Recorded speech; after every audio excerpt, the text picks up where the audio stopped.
Ladies and gentlemen, good morning, everyone. I hope you guys are having a good Sunday fun day. That's right. Because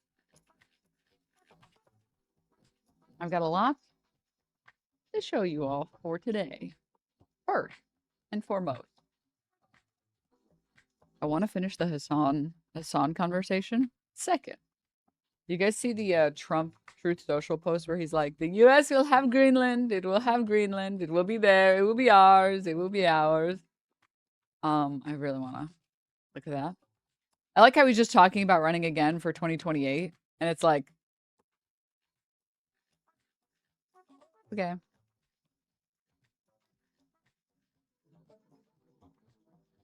No one cares? No one? No? All right. Lay sigh. Lay sigh. Hi, Witchful Banana. And then you guys see the GOP meltdown over Todd Blanche?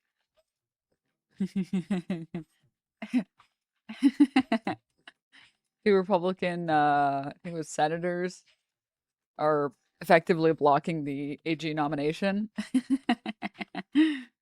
Yeah. So I want to talk about that. I missed it earlier, but I finally got a chance to take a look at it. So, and then RFK Jr. imploded this morning. No way. More worm stuff. More worm business. And then I have a little bit of variety stuff. A little bit of fun. And maybe, I know we're a little late on it, but maybe even the old debate between what's his name? Oh my god. Abdullah Sayed and Haley Stevens. Maybe. We'll see. Any update on Mitch McConnell? Dude, Mitch McConnell is so fucking dead, alright? Like, that guy's fucking dead as shit, man. I hear he's still stable. Please, God. Sources tell me Mitch McConnell is stable. Please, God. He's not. I called him this morning. I was talking to him for like 20 minutes. Oh, for real? Okay. They won't say anything until after August 4th. I like how there's just like, they're actually, I know that in US politics, we make this joke all of the time. But they're actually Weekend at Bernie's-ing him. Like they're actually just like dragging the corpse around and pretending like it's alive and being like, no, Mitch McConnell, he's fine. No.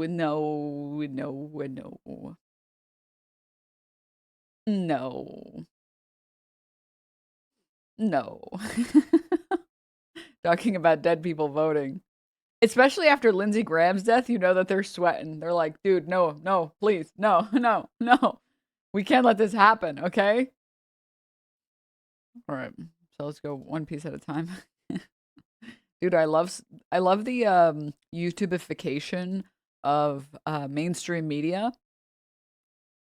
MSNow has the it's got a very not like it's got a very slobtuber thumbnail. It says everybody hates you.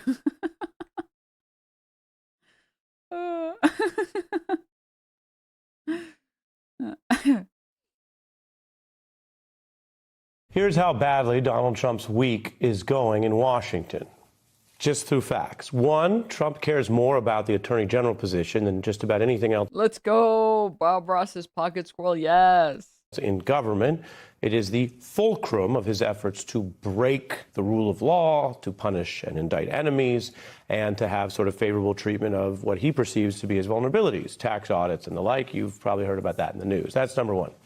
Number two, today was a scheduled vote in a Republican-controlled Senate to confirm his attorney general nominee. And as a reminder, most of Trump's cabinet has been pretty straightforward, pretty easily confirmed by this Republican Senate. And yet, if you've been watching the news, the top of this broadcast, or really any news lately, you might have heard that Trump is crashing in approval. Republicans less afraid of him, don't need to work with him as much, depending on the issue. And that brings us to point number 3. The plan to install, controversially, his former personal criminal defense lawyer as Attorney General is derailed. That scheduled vote, off. So that right there is a loss or a setback in the plan.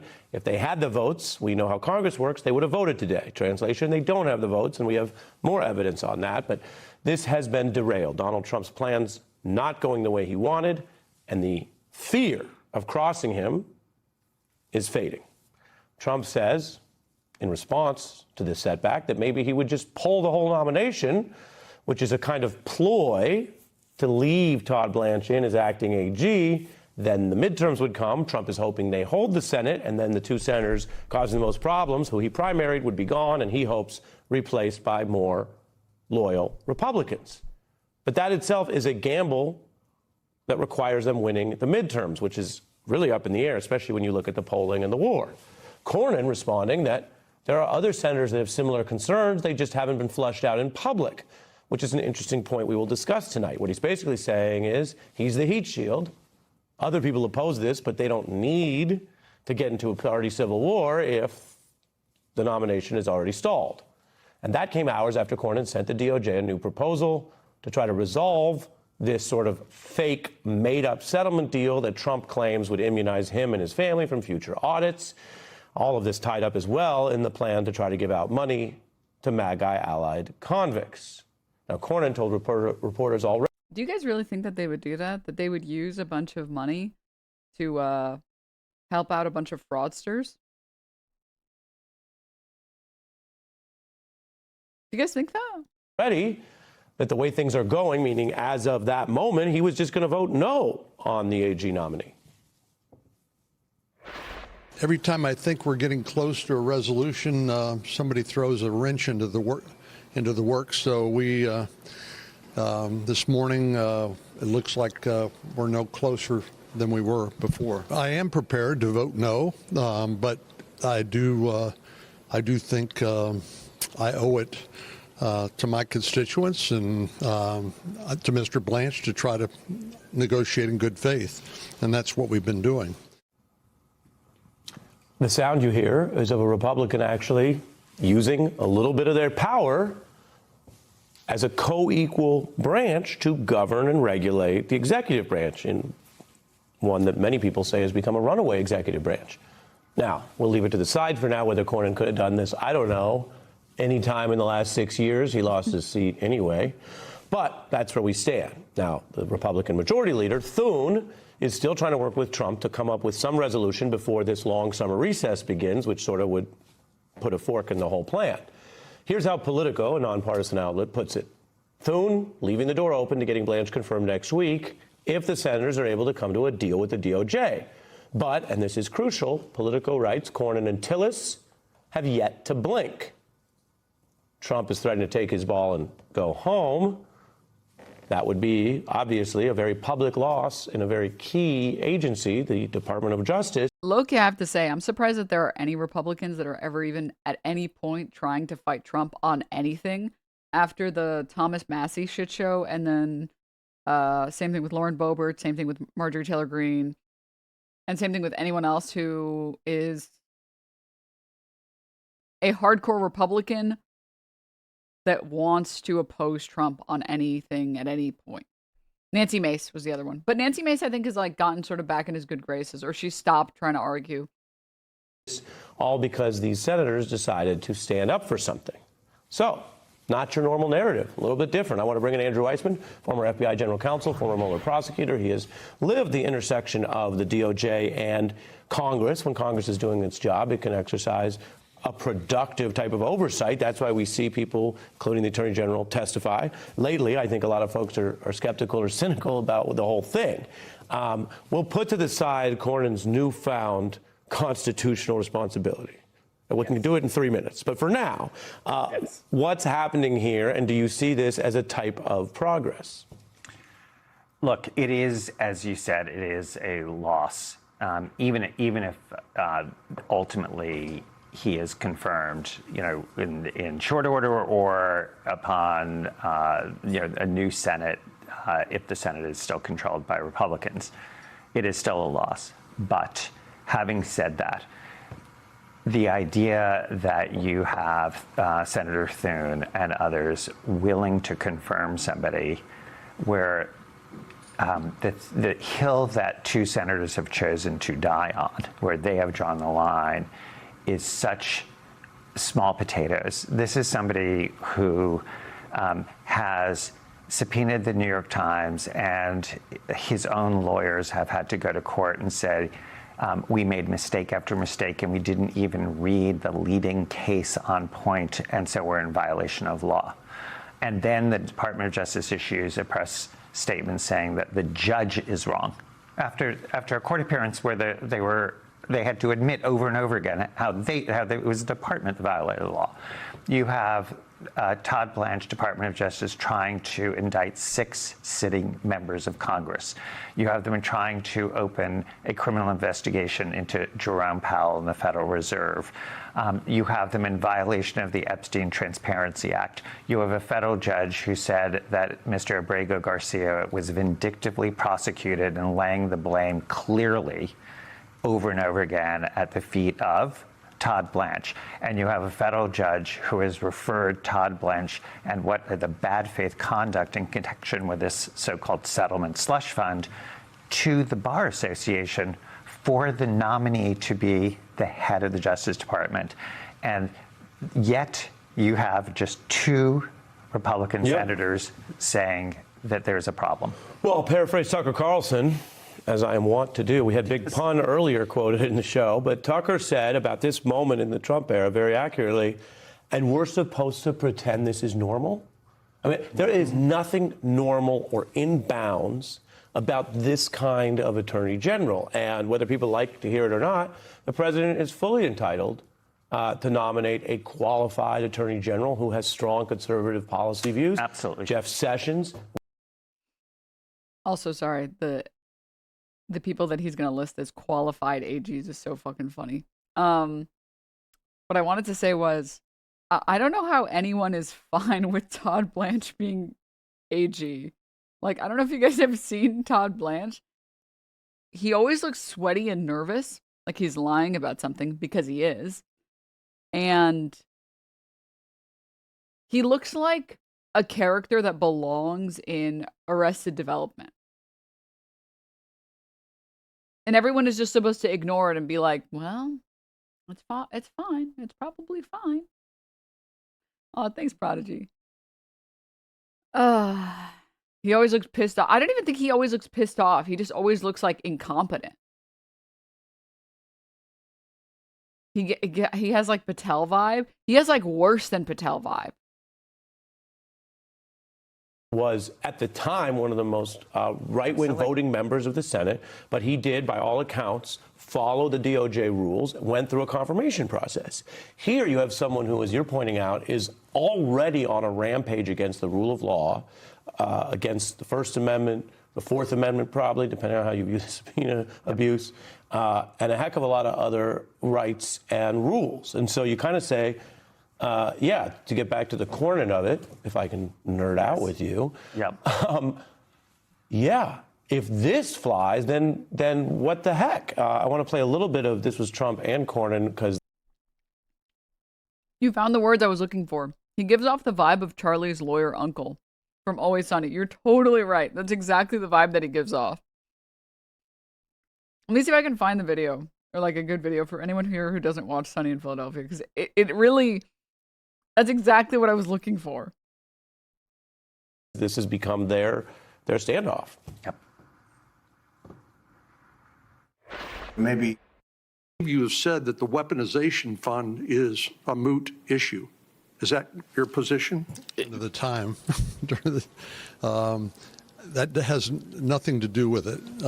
This is about making sure that that even if you're the president of the United States, you don't get favorable terms from the government in a settlement of a lawsuit that ordinary citizens would not get. You know, it's a combination of lawyerese and Washingtonese. The way he says that, I mean, I have it written here. You don't get favorable terms from the government in a settlement of a lawsuit that ordinary citizens would not get. It's all, no. You don't get to corrupt the entire Justice Department to do self-enrichment that can endanger the public good. Yeah, absolutely. Remember, the general release that is at issue here was signed by one and only one person, Todd Blanche. Yeah. And Todd Blanche, at his confirmation hearing, made it absolutely clear, and frankly, to his credit, that he is no Elliot Richardson, that the way he is going to run this Justice Department is if the president says I should do it, I'm going to do it, period, the end. You know, Elliot Richardson famously was the attorney general who said, when Richard Nixon said, fire the special counsel, Archibald Cox, he said, no, I'm not going to do it. Find yourself another patsy to do that.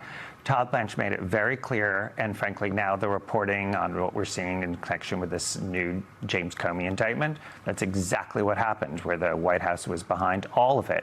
And he is saying that is the new model. I am throwing out the sort of traditional Republican and Democratic model post-Watergate is not how Todd Blanche is going to run this. And again, that should...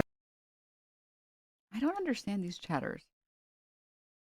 So people actually watch this shit. It's like hyper-analyzing a soap opera. It's all scripted, fake bullshit. Go away. Then just go watch soap operas then, huh? Freak. Should be. Just to get back to sort of this idea of normalization of it, that should be something that Republican and Democratic senators should be saying no to, because, you know, the next president can be a Democrat, and it will be just as bad if the Department of Justice is just doing what the White House is saying that you should do in terms of who to prosecute and who not to prosecute. It's like that should be something that people should be able to coalesce around. The president's vote for his attorney general nominee, Todd Blanche, was scheduled for today and canceled, derailing a process that has sort of taken on a life of its own. Andrew Weissman is back with us. So Trump ready's plan B.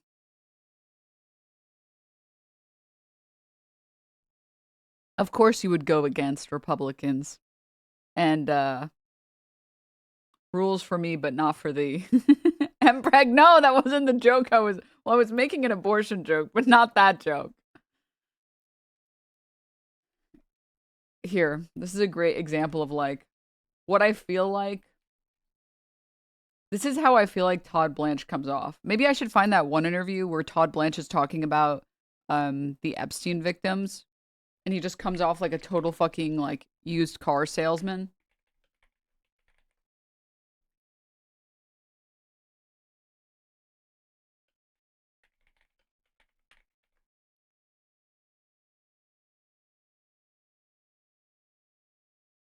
There was one, I think it was this one actually. Pushing politics aside and everyone else aside, some of the victims of Epstein have expressed frustration with the entire process.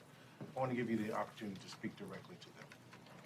Well, I don't know what you're speaking to. I mean, if there's frustration with, quote, the entire process, same here. I mean, you have a situation where for many, many years, nobody even breathed a word about Jeffrey Epstein. And then all of a sudden, it was all anybody would talk about going into the last spring and summer.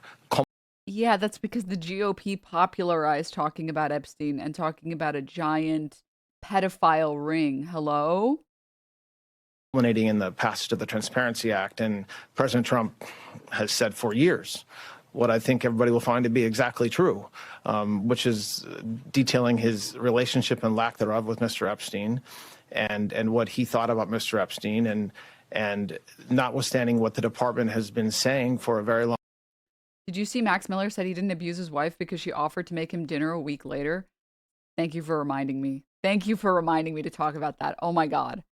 Long time, we're still where we are today. Listen, victims of Mr. Epstein have gone through unspeakable pain, and there's nobody that should say anything differently. And I to the extent that there's frustration, I understand where that comes from, just from what we know about Mr. Epstein. I hope that the work that the men and women within this department have done over the past 2 months hopefully is able to bring closure. I think that what you guys have done will bring closure?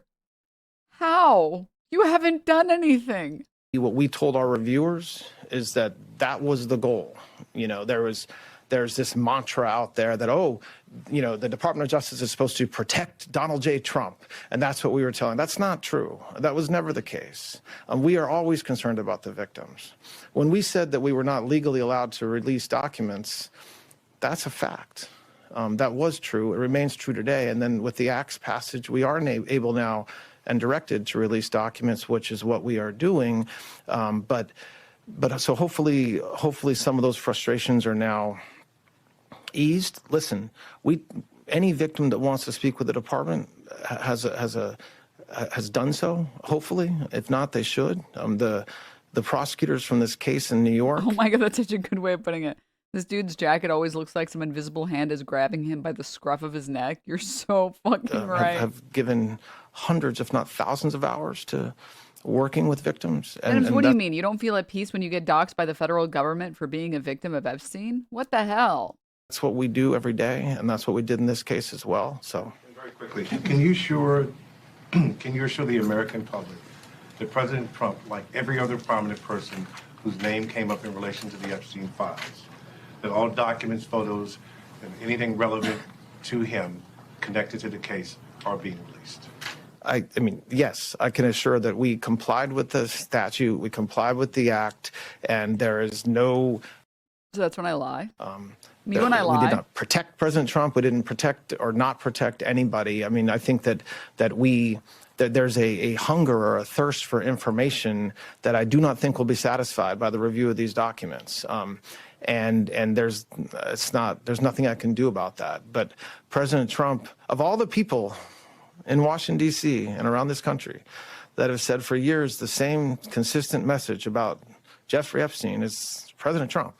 And so there's not been a change of course or anything, and certainly his direction to the American people and the his direction to the Department of Justice was to be as transparent, release the files, be as transparent as we can. And that's exactly what we did.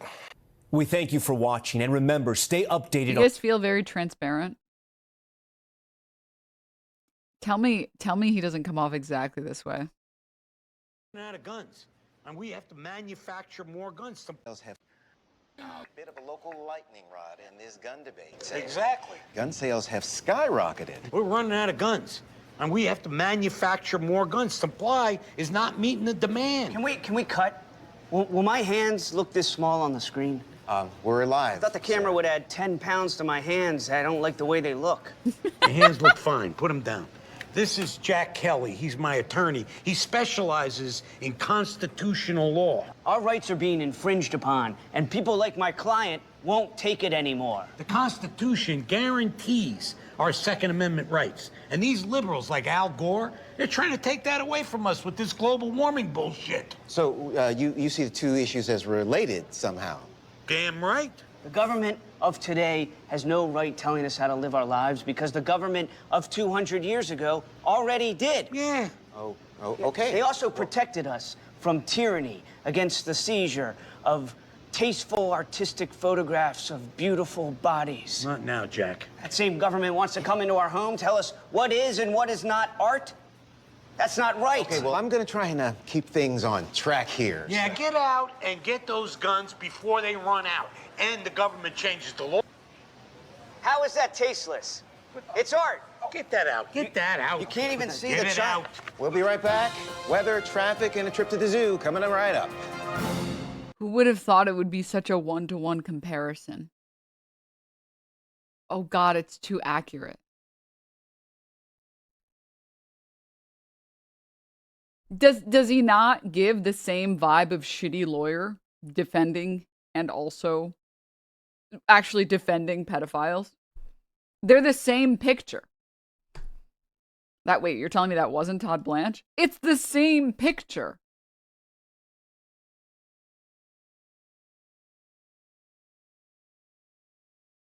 All right. I'm sorry, this thumbnail is sending me. Not removing this from the screen. Oh, okay, wait. Someone was mentioning this. Rightfully mentioning this. This RFK bit. You have been placing This happened, I think, this morning. nearly all the blame on the COVID pandemic and the way that the U.S. responded to it squarely with Dr. Fauci. But of course, he worked for President Trump. Does President Trump also deserve some of the blame? Well, President Trump, as you... Oh my God. Somehow every single time I forget that RFK looks and sounds like that. He really gives off the vibe of like alien putting on a human suit that's like defective. It's like, oh, that one, that was the prototype. It doesn't work that good, but I think it mostly passes for a human being. And he puts it on. He's like, I think I can make it work. Call wanted to end the lockdowns. I think the thing that did the most damage to our country was the lockdowns. The lockdowns that shut down 3.5 million businesses in our country with no due process, no just. Saying this as you're actively trying to introduce 10 billion tons of glyphosate into every soybean is incredible. Compensation. All of our churches closed our schools, and our children are still paying the price for that. Wait, sorry. Oh, closed all of our churches or schools, and our children are still paying the price for that. You guys see that one video of Clavicular graduating middle school from home? It's low-key kind of depressing. I was trying to think of putting a positive spin, but low-key kind of is just depressing. And yet we had the worst outcome. Sounds like he's been wearing his presidential neck bag too tight. Of any country in the world. How so? We have the highest death rate from COVID of any nation on earth. Well, let me just say, because I've heard you say that before on the death rate from COVID. It's not accurate because public health experts say that there is a combination of factors that went into that: higher rates of chronic illnesses, which I know you would agree with, gaps to our healthcare system, and misinformation about vaccines. But you just said what I said was inaccurate. What I said was accurate. We had the highest death rate from COVID of any place. There are other countries that had higher, but you can argue go ahead about why we had that, but nobody can tell you. I mean, we have, as you say, we have the highest chronic disease burden in the world. But Anthony Fauci was mismanaging the COVID pandemic, and he was doing it under the Biden administration. President Trump wanted to end the lockdowns. And in fact, in Anthony Fauci's diaries, he talks about how President Trump is calling him every day, trying to get him to reopen the country. Yeah, well, the lockdowns were done by governors. I mean, certainly Anthony Fauci and the president had opinions, but the lockdowns were done by governors, and largely because they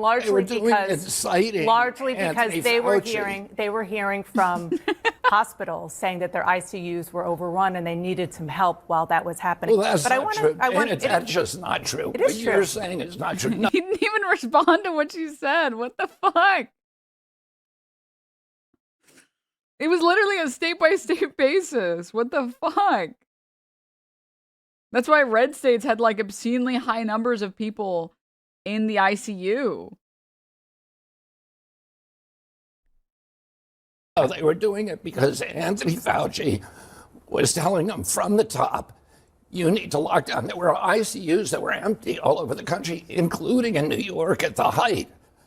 I'm asking you, I'm going to go back to what I asked you at the beginning, which is President Trump. And he was the guy in charge. And you tweeted back in 2024 that he let bureaucrats like Anthony Fauci shut down the entire country. Again, the president was in charge. The president was trying to reopen the country when he left. The country was kept closed for another year, almost a year and a half after that. Let's talk about... It just doesn't address the point. You agree that the lockdowns began under Trump's presidency.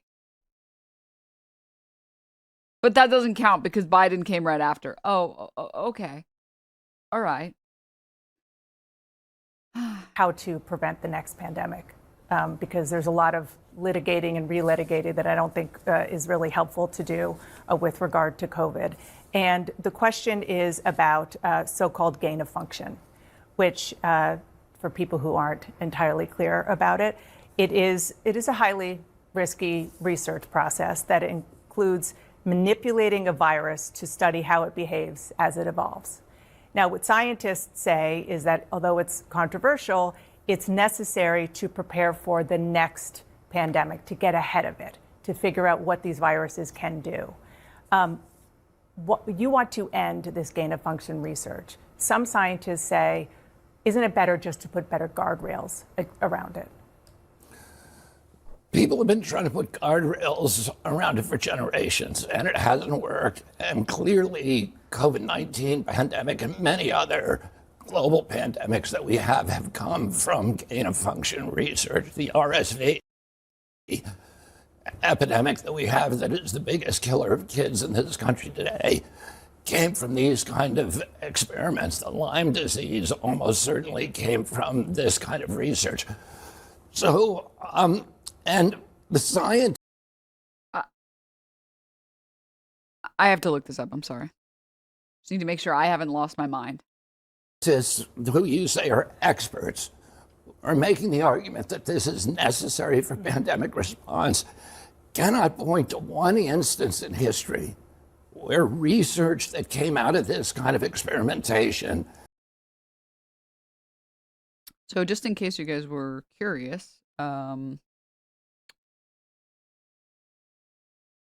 RSV was not generated via gain of function research. Just in case you guys were curious, that was before that. Just if you guys wanted to know. Okay. Oh, good. They already have the article on this.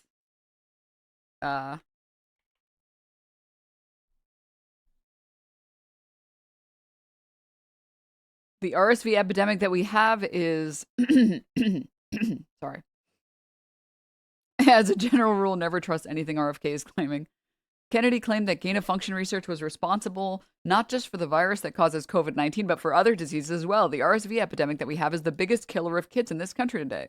Came from these kind of experiments. I thought the biggest killer of kids was guns, but maybe he's talking about illnesses that don't stem from bullet wounds.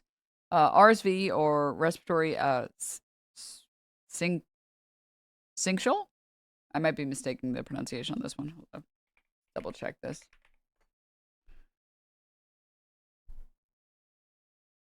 Hold.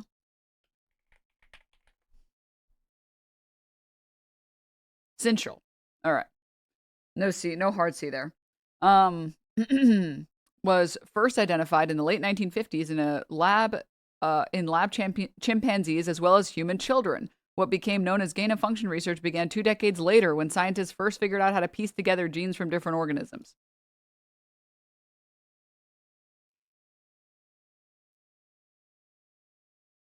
Uh-huh. Mm-hmm. Isn't that interesting? That that didn't get created in a gain-of-function research lab, and it's been around since the 50s. Huh. Interesting. Same thing for Lyme disease. Interesting.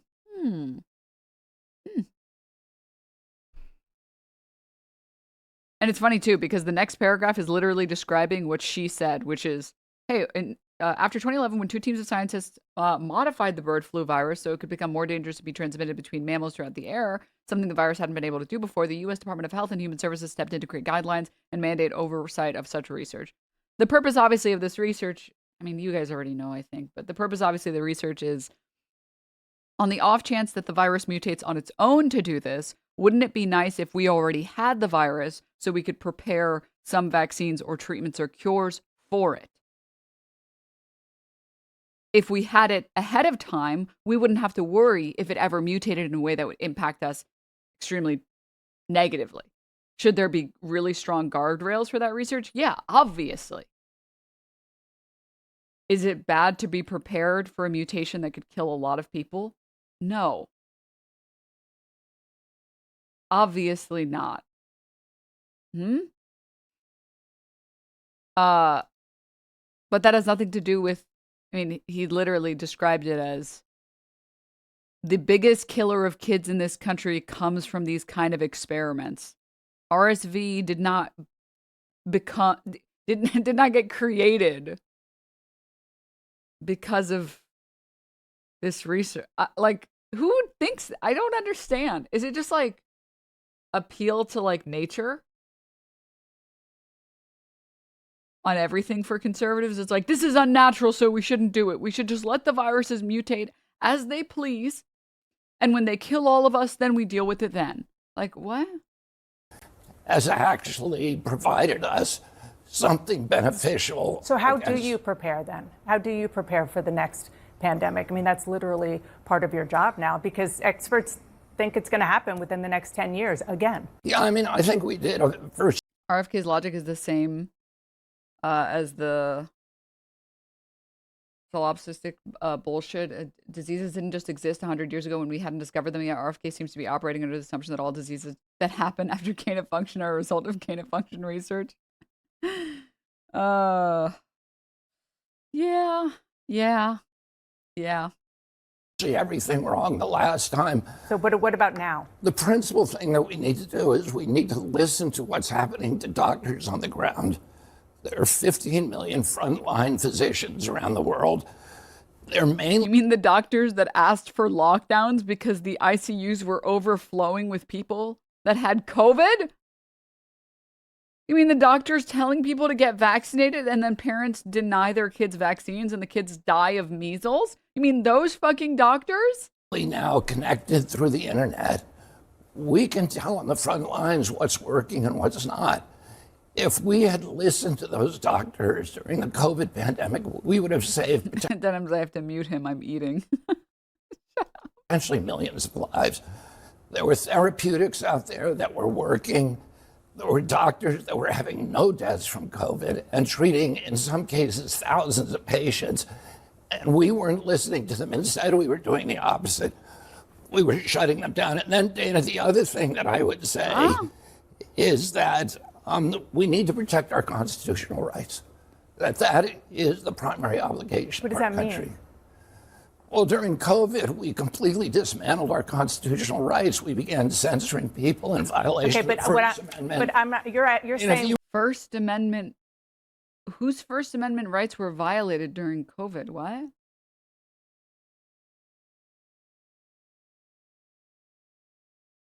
What not to do. I'm asking what to do. But I want to talk about... That's something to do. Is he talking about the masks? Shut up. He's not talking about the masks. Shut up. No. So that is the number one priority. We protect the Constitution. The Constitution was written... Forgive me, but you're talking about rights, and I'm asking about a potential public health crisis that is coming. But I do want to...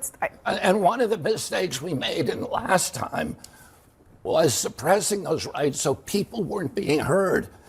The doctors who were saying you're doing it wrong were being marginalized and vilified. Yeah, and because again, I really want to move on, but yeah, you were saying you were yes, you were part of the problem. No, I wasn't part of the problem. There was absolute press malpractice.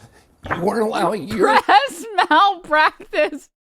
I'm gonna sue the press for this malpractice.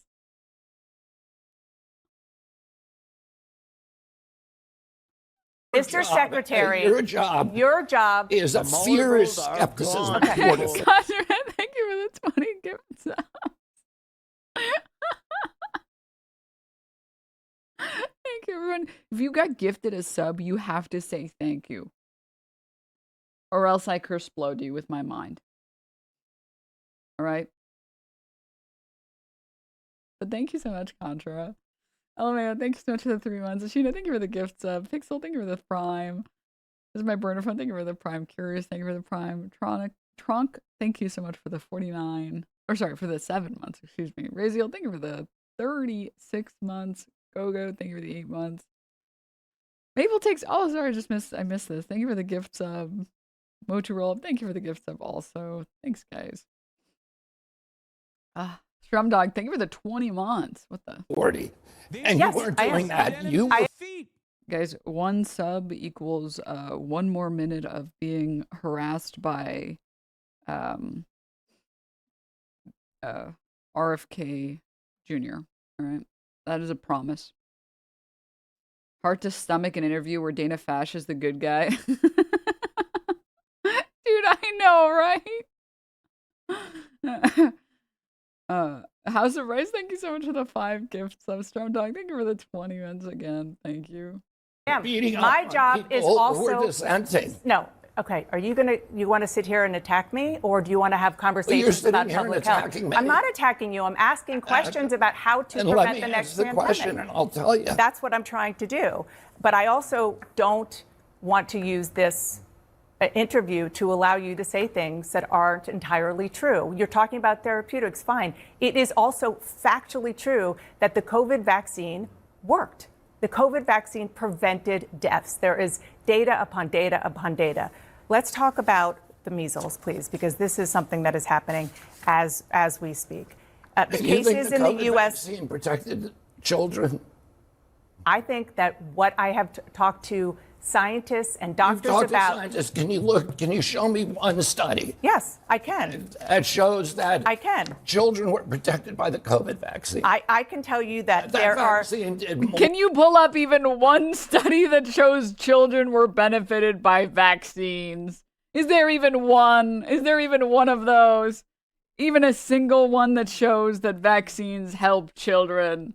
I bet you can't even find one of those. More good than harm to children. Can you show me one study that shows that? I can tell you that when it comes to the vaccine, there have been studies that show that because of vaccine disinformation, there could have been 100 to 200. Dana Fash in this interview feels exactly like when I'm trying to talk to like an older family member and I have to like fight to finish my sentence. And I'm like, what I'm trying to say is 200,000 lives in the U.S. saved. But because people didn't get the vaccine, that's why. I'm not saying that it entirely. Let me finish. You are saying something that you cannot show me a single study. I am not saying nonsense. You are talking what somebody told you. Dude,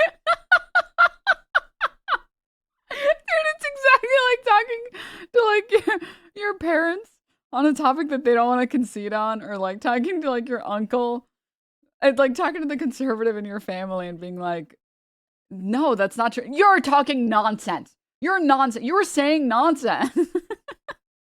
Excuse me. And you Let me cite me the study. What study? No, what studies are you talking about? You're talking about studies that actually don't exist. I want to talk about. Cite me the study that you're talking about. I am not here to defend. Studies. Cite me the study. Imagine saying this to the health secretary of the United States.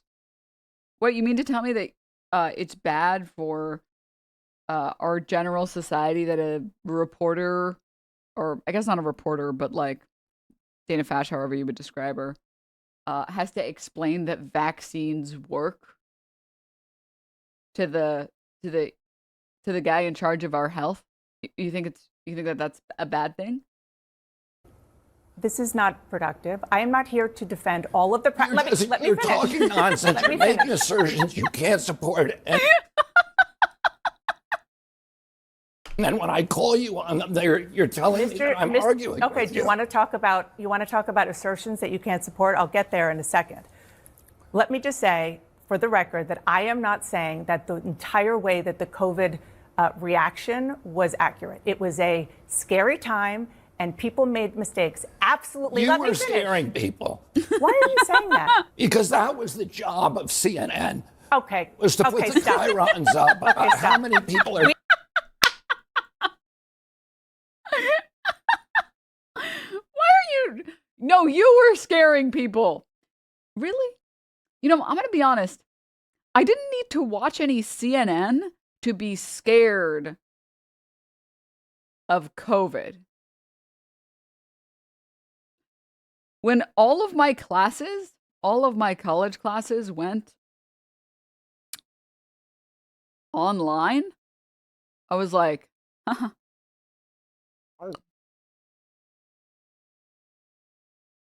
Hey, so this has never happened before. Indefinitely online. All of the classes are now indefinitely online. Ooh. That's when I realized shit was serious.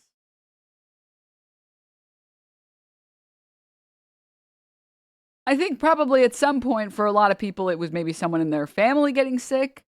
God forbid someone in their family dying from COVID. Or from one of the illnesses that COVID causes. I would argue it was way more that than it was anything else. Y'all, I didn't need CNN I didn't need CNN to tell me to be scared when I had all of the evidence I needed when my billion-dollar retailer closed for a month and a half. LOL. So for him to be like, you did that. And she's like, excuse me, why are you saying that? Because it's CNN's job. Okay, that's enough. Mistakes. Absolutely. You Let were me finish. scaring people. Why are you saying that? Because that was the job of CNN. Okay. Was to put the stop. chyrons up about how many people are dying. Were trying to get people we were to listening comply. to the leaders in this country, including the president, who had a daily press conference explaining what was going on and trying to listen. Were you listening? I want to talk to measles. Actually, were you reading the science yourself? The measles cases in the U.S. just reached a 35-year high. The second record-breaking year in a row. 93% of these. I'm going to be honest.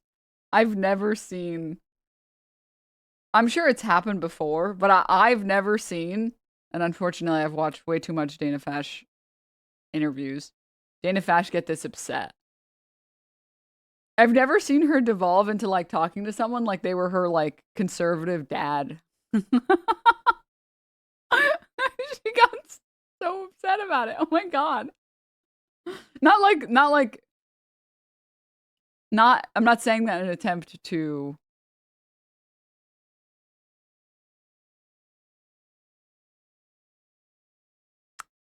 be insulting to her on this, but rather that I've never seen her have a guest on that has gotten her that upset. It's sort of like that one interview, the Kanye West and Alex Jones. I've never seen Alex Jones try to make the other person turn their position a little bit more normal. Like that was the first time I saw Alex Jones say, yeah, but like you don't like actually like mean that, right? Huh? Well, I don't know that I agree with like I don't know that I agree with that. Like that's okay. Okay.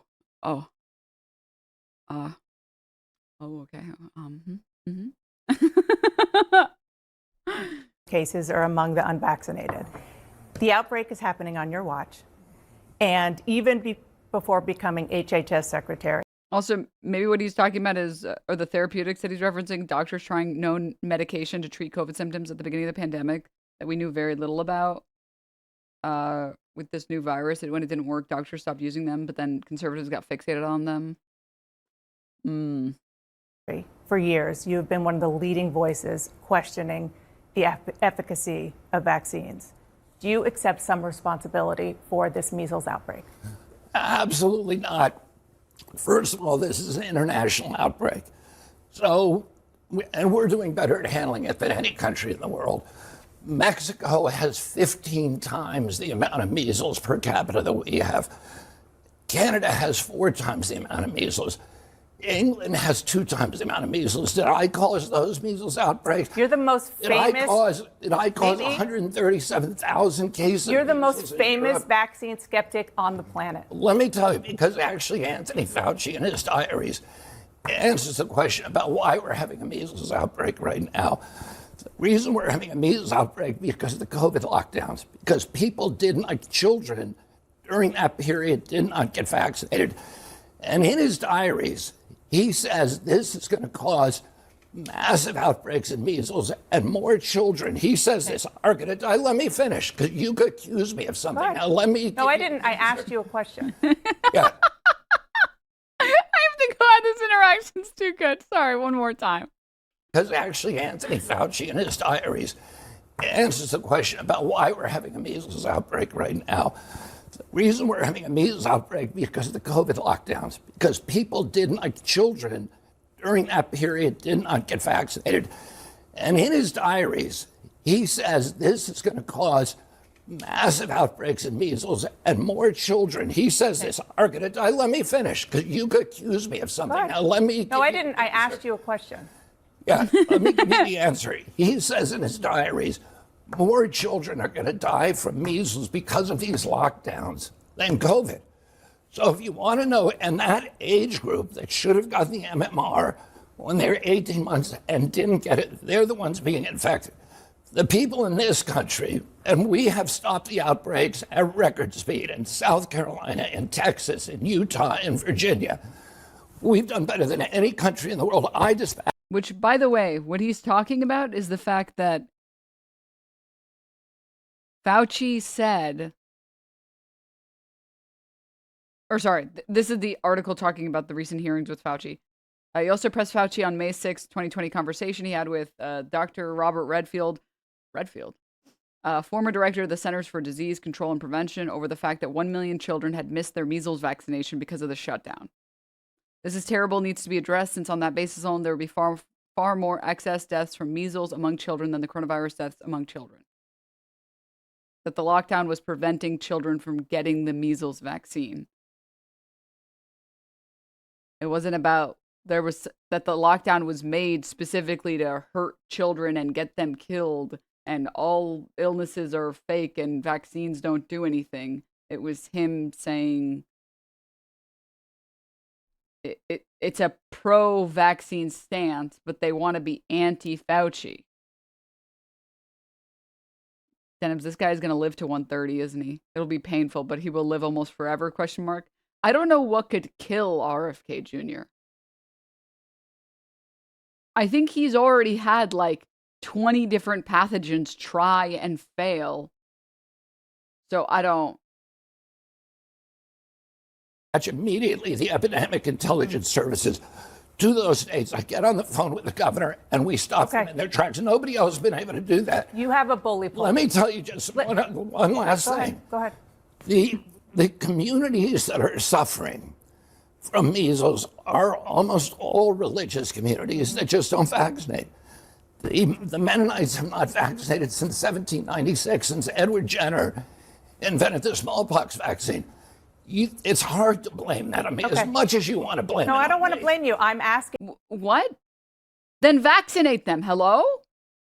You can't just be like, well, I'm super religious, so my kids get to die of measles.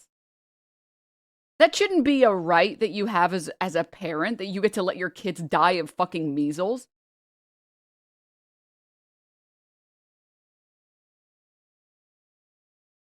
You, because you have a very powerful voice on these issues for people. You can, unfortunately, no.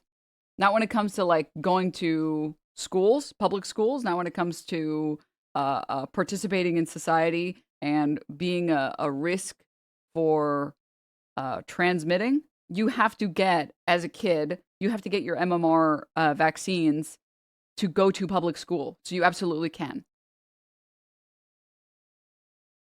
Who are skeptical. Let me finish.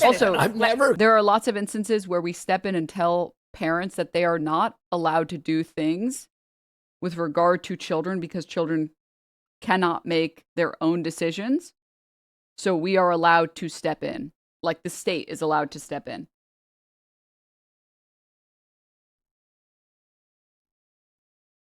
Question the efficacy of the MMR vaccine. Okay, let me finish. What I want you to do is please use your bully pulpit to right now, as we're getting close to back to school, are you willing to say to parents who have not vaccinated their kids that they should vaccinate their kids for measles because it is safe and it will help them save their children's lives.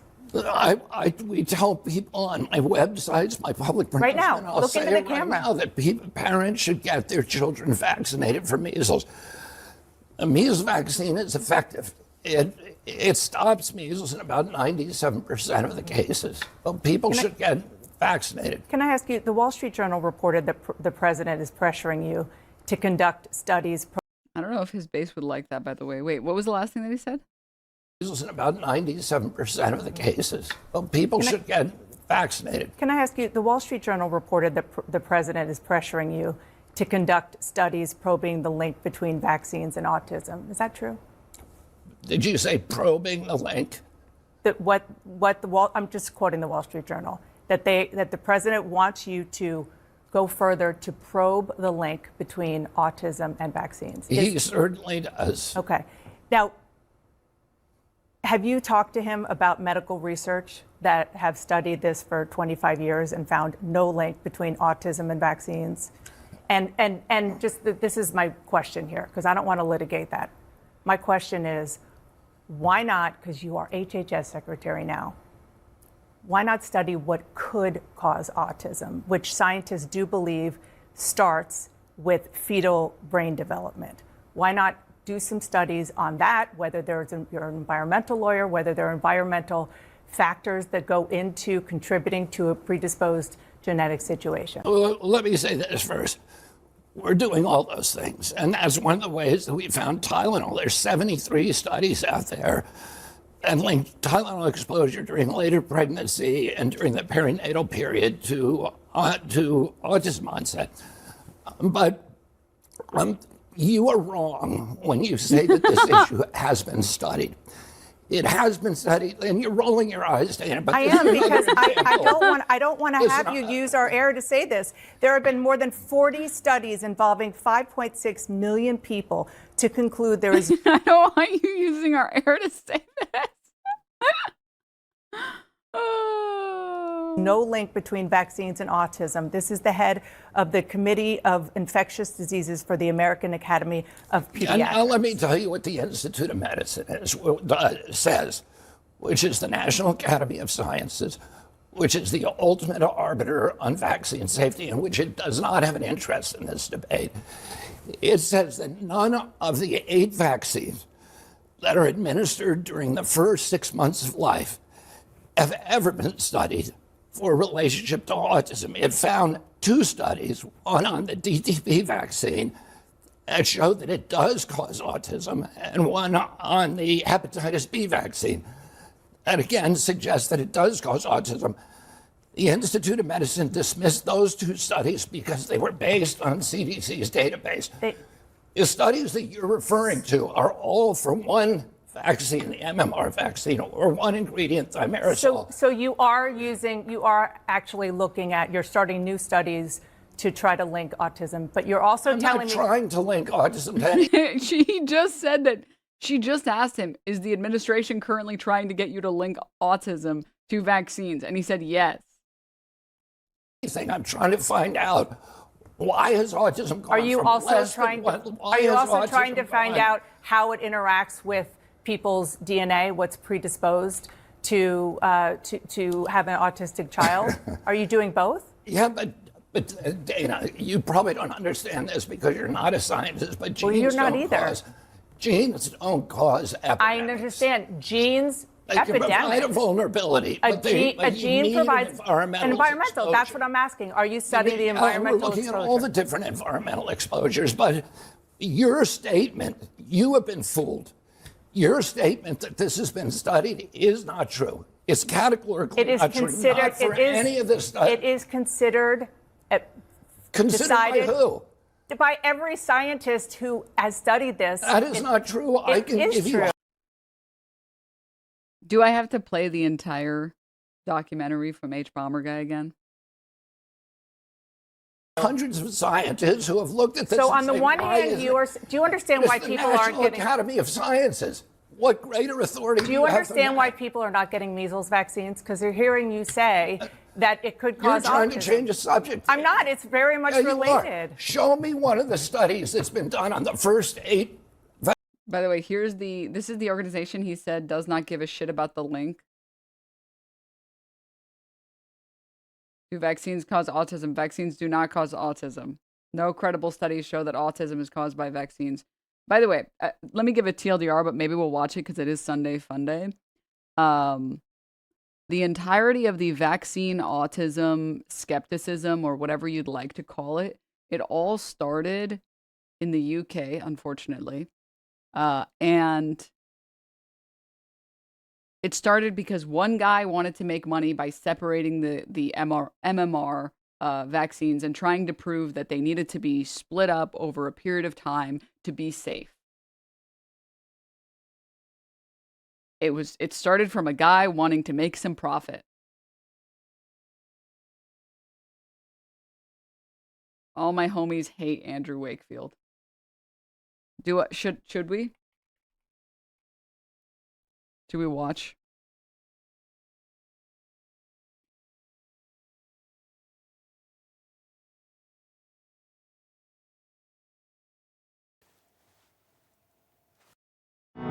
Maybe I'll play a little bit of it, and then maybe if you guys are feeling for it, we can watch even more. Maybe. Yeah, he pushed an entire... He started the entirety of the vaccines cause autism nonsense because he wanted to be the one profiting off of the vaccines.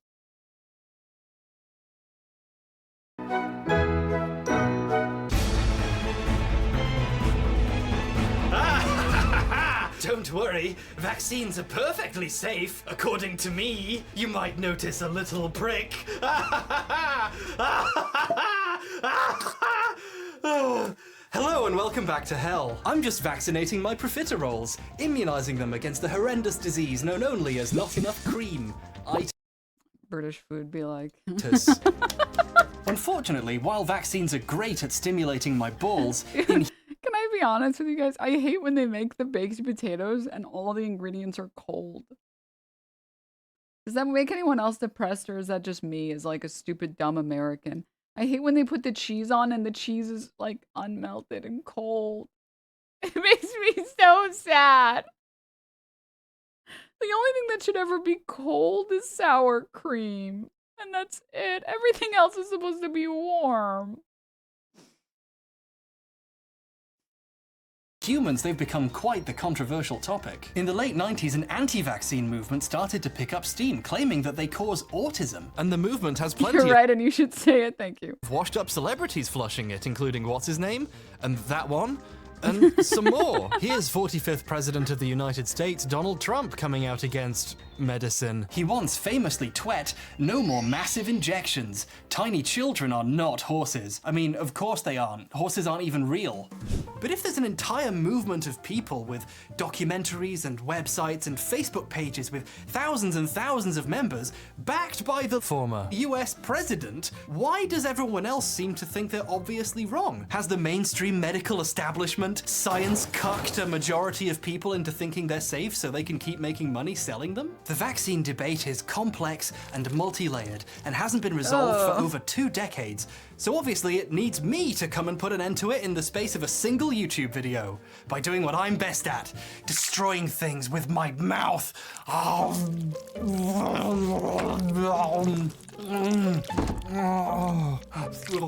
hi, Mum. Was I vaccinated? Have you been looking into moving out lately, son?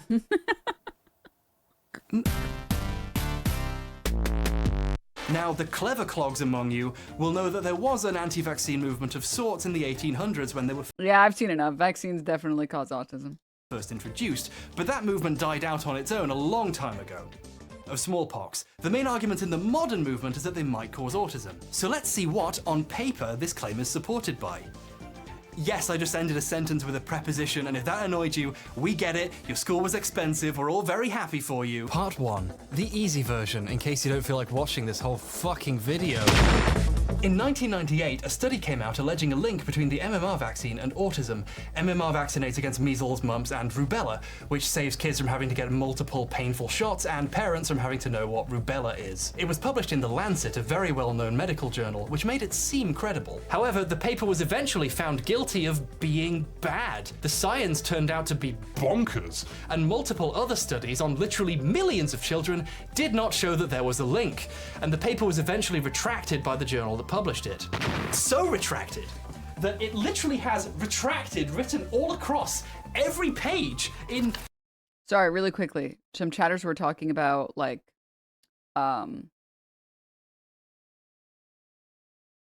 religious exemptions. Trust me. I am aware of religious exemptions. I was trying to find the exact case that I had written a paper on.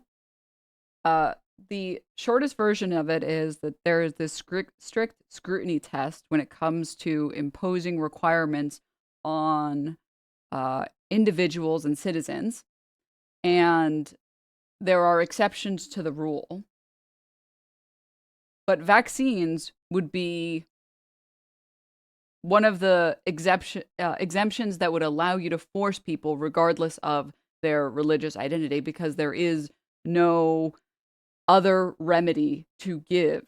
There's nothing that someone can take outside of a vaccine, or rather that the Constitution has in it the ability for us to demand this. Not that there are not people today using religious exemptions. Okay? Like, I'm trying to think of like a good, like, just a random ass analogy. Just a totally random ass analogy. No one is stopping you from going to the grocery store and buying 1,000 bananas. No one's doing that. No, you can go to the store and buy 1,000 bananas. Right? The produce guy might, probably not. They don't have 1,000 bananas. If they had theoretically 1,000 bananas. You're overestimating my purchasing power. Just because it's not happening doesn't mean you can't do that. If we have in the Constitution carved an exception for instances when people's religious freedoms may be ignored or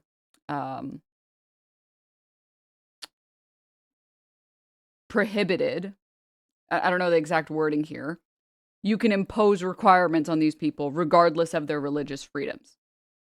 Like, it already exists that we have this as a possibility. It doesn't mean that currently right now, there aren't schools that have, there aren't like religious schools that you don't have to get your kids vaccinated at, or that there aren't people right now doing that. Because I saw like one person writing this stuff, and I'm not talking about whether or not it's happening. I'm talking about whether or not we can make it never happen. There are multiple exceptions. Denims, yes, you can. There are exceptions. There are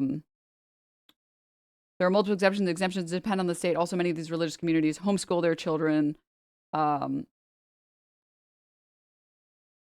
yeah, there was, and then I saw like some people being like, as a teacher, there are definitely kids that have religious exemptions that they don't have to do that. But that's not what I'm talking about. I'm not talking about whether or not it's happening. I'm talking about whether or not we can enforce mandated vaccinations. So I remember reading about this case. The short version of this case is that I'll read the background of the case. Sherbert, a member of Seventh-day Adventist Church, worked as a textile mill operator. 2 years after her conversion to the faith, her employer switched her from a 5-day work week to a 6-day work week, including Saturdays. But according to her belief, it forbade working on Saturdays, Saturdays being the Sabbath. She refused to work for that day and was fired. She couldn't find any other work, applied for unemployment compensation. Her claim was denied, even though the state's ineligibility provisions exempted anyone, whether religious or not, who was unemployed for good cause. The decision of the South Carolina Employment Security Commission, chaired by Charlie Verner, was affirmed by a state court, trial court and South Carolina Supreme Court. And then the Supreme Court found that the government's denial of her unemployment claim was an unconstitutional burden on the free exercise of her religion. And the idea here is can the state get what it, or can a person still get what they want despite, and the state get what they want despite the religious freedoms, right? Is there some other workaround? Like maybe she would be down to work theoretically like Sundays or whatever. Enshrining religious liberty was a mistake. You can tell that to France. I would proceed with caution with this idea. But continuing. Let's see here.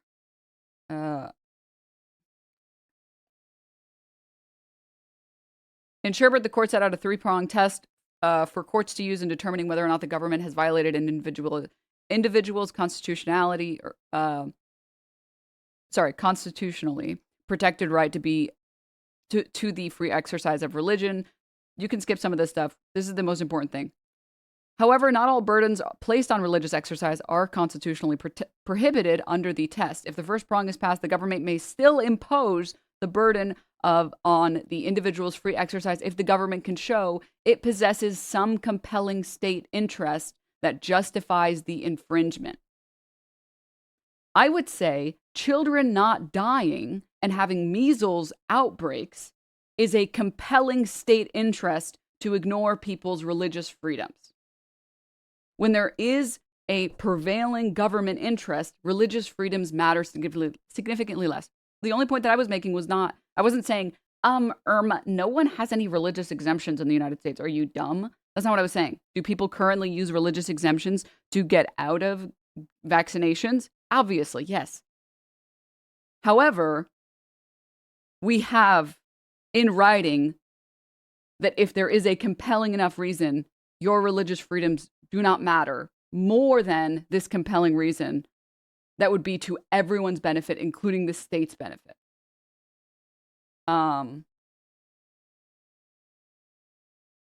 Paralegal student here, the underlying precedent for this case was landmark Lemon versus Kurtzman was overturned in a crazy case a term and a half ago. This would no longer be legally binding if they brought it to court, complete circus court. Yeah, but my understanding is that the strict scrutiny test still holds. That part wasn't overturned, which is the basis, and the basis of what I'm talking about is whether when the government has the ability to ignore your rights as a citizen. So thinking of like eminent domain. Yes, you own your property at any point. You own it, absolutely, except when it comes to the government. If the government's like, no, we want to buy a freeway, or we want to build a freeway here, they can just buy your house out whether you want to or not. So it's a standard of review. It's not a rule. No, sorry, I misspoke. I didn't mean to say rule. Apologies. Does that make sense? Does the point I'm talking about make sense? That the idea that there is no way for us to have requirements against or impose some burden on citizens because of despite their religious freedoms. That's you got to look at Unemployment Division versus Smith, and then more recently Fulton versus Philadelphia. I think I read about versus Smith. And to the people being like, no, some of these things are overturned. Okay. And that's why we stack the court. And that's why we do exactly what we did with the gay cakes.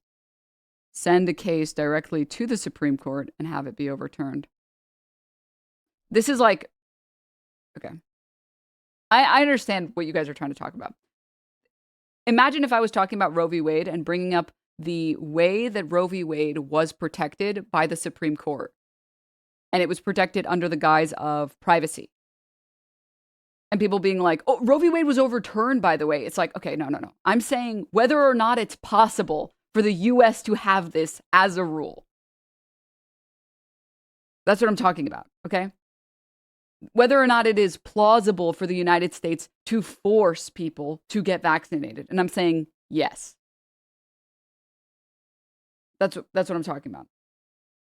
Maybe I should have said that from the very beginning. I apologize.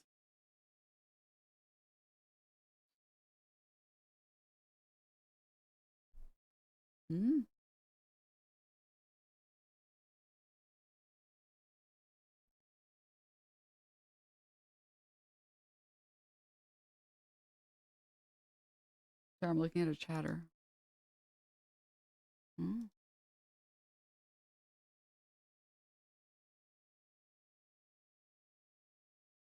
Cool. I don't think we ever said the government couldn't force people to. No, I was saying that like religious freedoms are not a good enough rule that like citizens shouldn't be protected from other people's religious right to not get vaccinated. Like, why the fuck should I live in this world where you guys just don't vaccinate your kids? What the fuck? I should be able to demand that my government builds a society that is safe for me. And there were people saying, no, you can use religious exemptions. And I was saying, okay, but all of the religious exemptions that we have gone back and forth and back and forth. We absolutely can mandate this and force this. For things like measles? For measles? Yeah. I should have the freedom to not get sick from your dumbass. Exactly. So, my name is so fucked for this conversation. Hepatitis, please stop. Does that make sense? Does that? All right. I hope that makes sense. Sorry, we took like so many twists and turns. I wasn't clear in the very beginning. Big red letters. My printer just does black and white. Basically, public good can, has, and should override religious freedoms. If you want the religious freedom to be able to use like a prayer mat in public, yeah, that doesn't impede anyone else's life. If you want the ability to take, a 5-minute break from work to pray, that doesn't impede anyone else. People take smoke breaks. The public good is not being harmed by someone taking a prayer mat out and praying for 5 minutes. However, you not getting vaccinated or you not getting your kid vaccinated for measles might get a bunch of other kids sick who are already immunocompromised or kids who can't get the vaccine. So actually, no, right? You're not allowed to sacrifice people to an altar because it's your religion. Well, I think that would be slightly different, but I don't know if that is also under the framework of public good or if that's just like, this is against the law in these other ways, but yeah.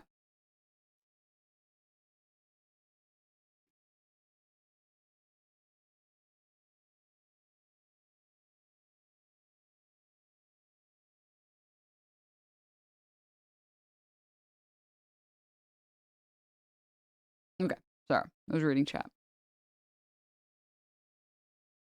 So I've actually got an artist's impression of the real version. So far, that's some pretty shaky ground on the anti-vaccine side. But later, new evidence came out that... Oh, that's it. That's all the evidence. This segment is over now. Part 2, the existential horror of... Wait, that's it? No, seriously. That's all the evidence. There is nothing else even remotely credible. There are some fringe pet theories as to what chemical in the vaccines causes the autism, but since vaccines don't cause autism, they're kind of putting the cart before the squid here. The anti-vax movement had next to no evidence 20 years ago, and now they have even less.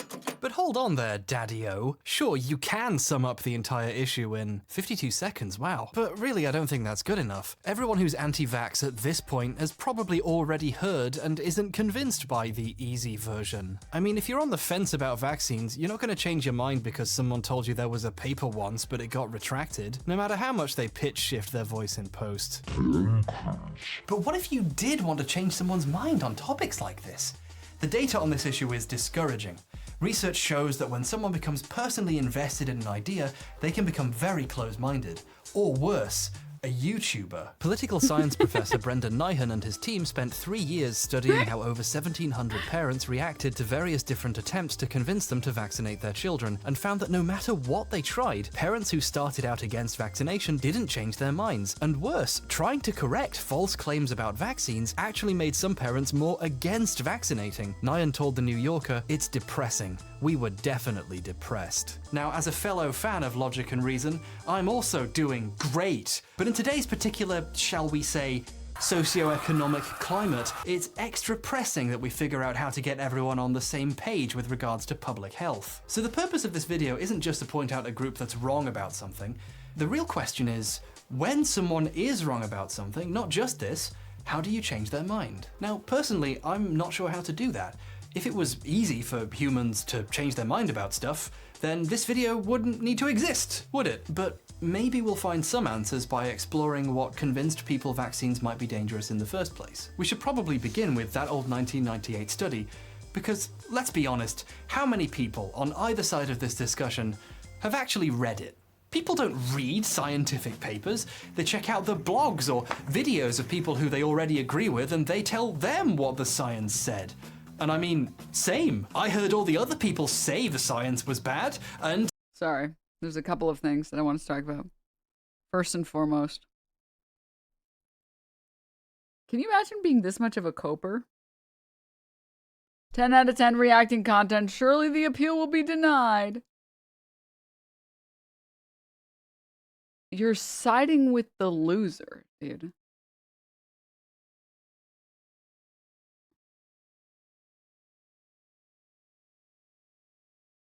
Oh. I guess obviously the only Ethan Klein fans that are around are 14-year-olds. Do you have anything like funny? Anything actually funny?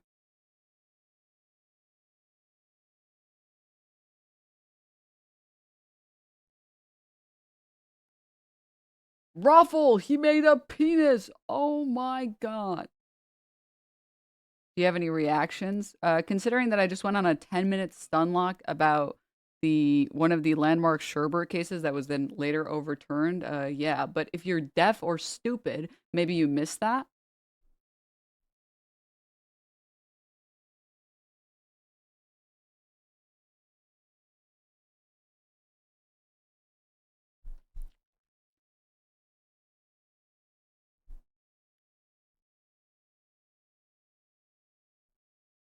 How ableist of you. Why are my haters so cringy?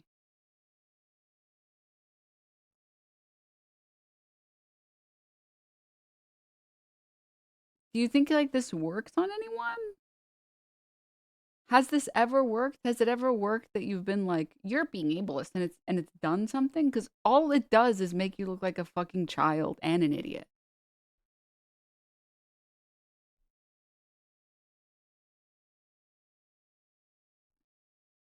Okay.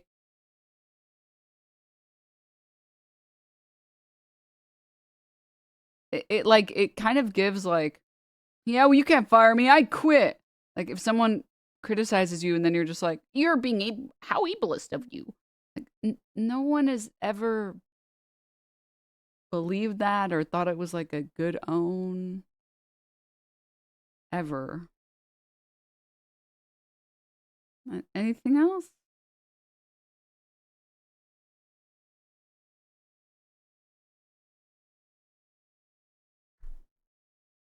Is that it? That's what I'm asking you. I'm asking you if there's anything else that you can say. Or if you're just kind of boring.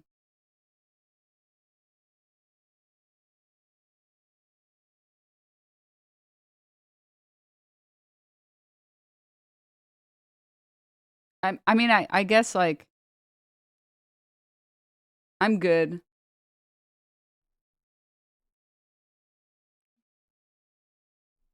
I mean, you know what? Maybe there's a friend group out there that like needs a really boring, cringy person around to make everyone else feel better about themselves. So if you keep looking at, I'm sure you'll find someone, okay? I'm sure you'll find some people out there that need someone like you around. So just keep looking. We tend to not take in cringy, unfunny losers here. So I don't think this is the place for you. But I wish you the best of luck in your journey. I hope you find someone that's looking for an unfunny loser. Just this isn't it. So, oh, you should check out Hutch's stream. Yeah. That I think would be a good place for you. That would be a really, yeah, no, you're definitely the type of viewer that I think he would appreciate. And I think he's definitely the type of streamer that you would like. You should fit right in. Yeah. You would be, oh, you'd be so happy there. Oh my god. Oh my god, yeah. Okay, well, I wish you the best of luck, chatter. Have fun. Go find yourself a community that is looking for an unfunny loser. So, all right. Everyone say bye to the chatter. I believed them. And the anti-vax people probably just believed whoever told them it was true. So, to be unbiased about this, let's really start at the beginning. Look at the original paper. That's the wrong page. Let's actually read this old paper and see what it has to say and come to an honest conclusion about its findings. 5 minutes late. What the fuck? This is why people are against vaccines? This is the worst fucking paper I've ever read in my life!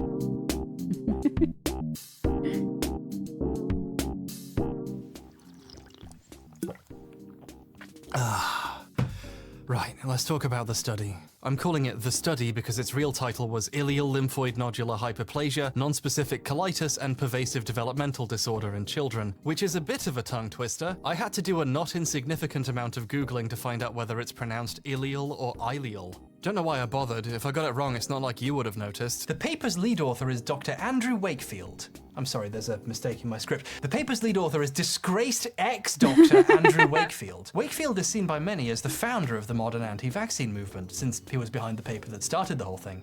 Let's keep an eye on that guy. Oh, fucking. The smoke machine occasionally goes off on its own for no reason. I can't be bothered to get up. The paper's supposed purpose was to investigate a connection between bowel disorders and developmental issues in children, in particular targeting signs of autism. So first off, what's a colitis? I'm so sorry. I totally forgot that there was someone else in here that I meant to talk about.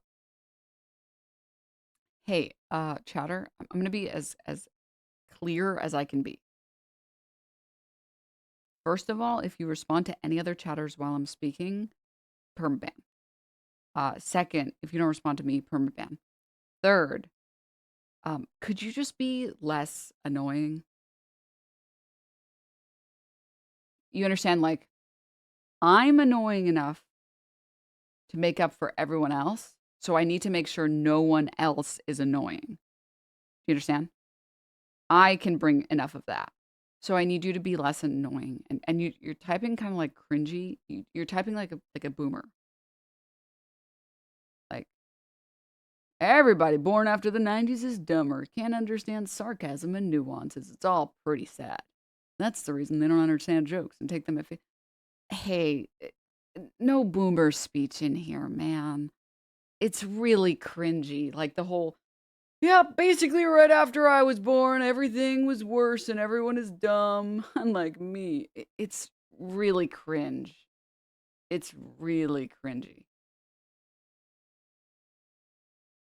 So if you could stop... Oh, you don't know how to not be annoying and cringe? Is that what you're telling me? One band, please. Because I'm just asking you to be, like, funny. Do you know how to do, like, funny? Any funny messages? Like, do you have, like, a good knock-knock joke or something? Like... Because all I'm asking you to do is just be funny. That's it. That's... If that's too hard, that's okay. You can just say that, but...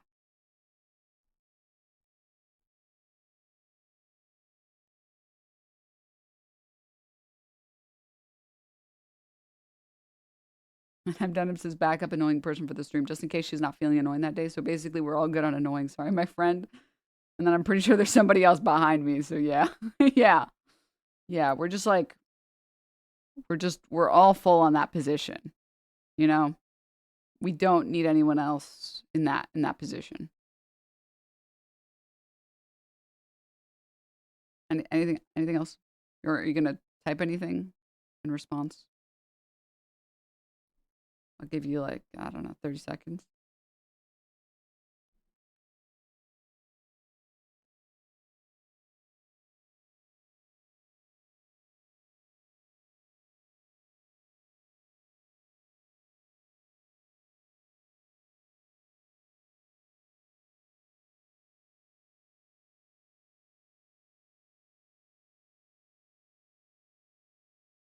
No, nothing.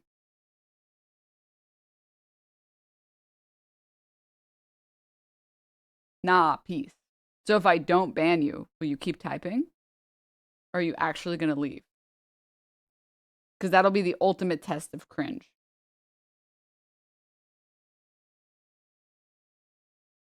All right, let's find out, guys. Let's find out if he's cringy enough to write peace but stay and keep typing. Or if he's based and he'll like actually leave. Let's see. Right, hold on.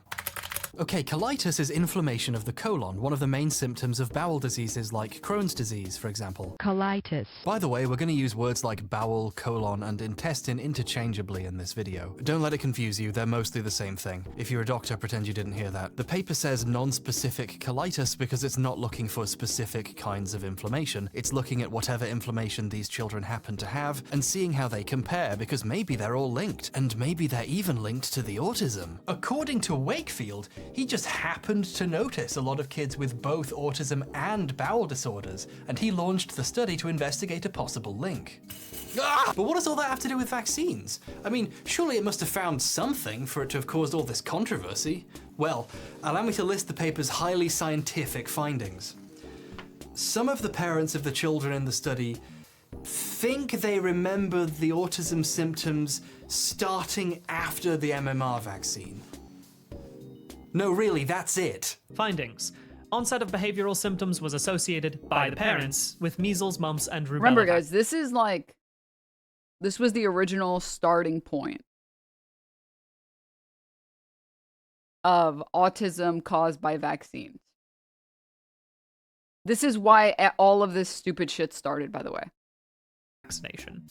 For literally decades, right, I've been hearing about this paper, and I've assumed that there must have been something there, like something to at least explore or discuss or debunk. You know, something that the study failed to recognize, and anyone with two eyes, I feel like, could have recognized this. They should be kissing Denims' feet. That as well. Both of these things are symptoms of being assigned hot bitch at birth. Because everybody knows hot bitches always have tummy problems and are autistic. So this is like, I feel like we're failing to recognize what the original root source cause of this was. You know?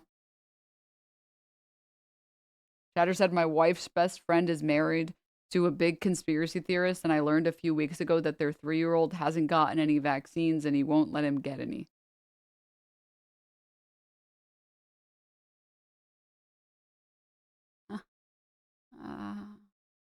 Oh my god, I do have tummy problems and I'm autistic. See, assigned hot bitch at birth. Bombed, thank you so much for the 5 gift subs and the tier 1. What the hell? Thank you. Everyone lost their fucking minds over it, so surely there's something. And I finally go and read it, and it's just a bunch of fucking parents' opinions. There's just nothing there. I can't fucking believe this.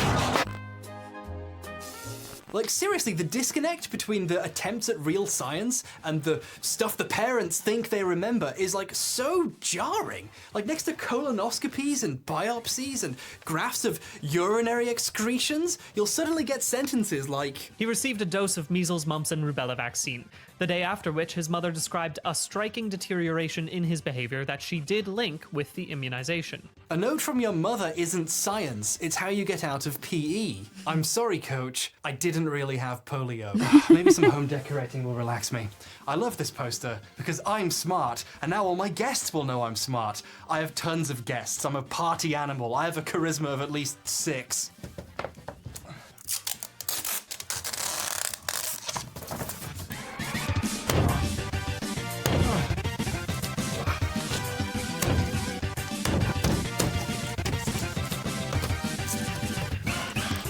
I wonder why The Economist interviewed ContraPoints and not me.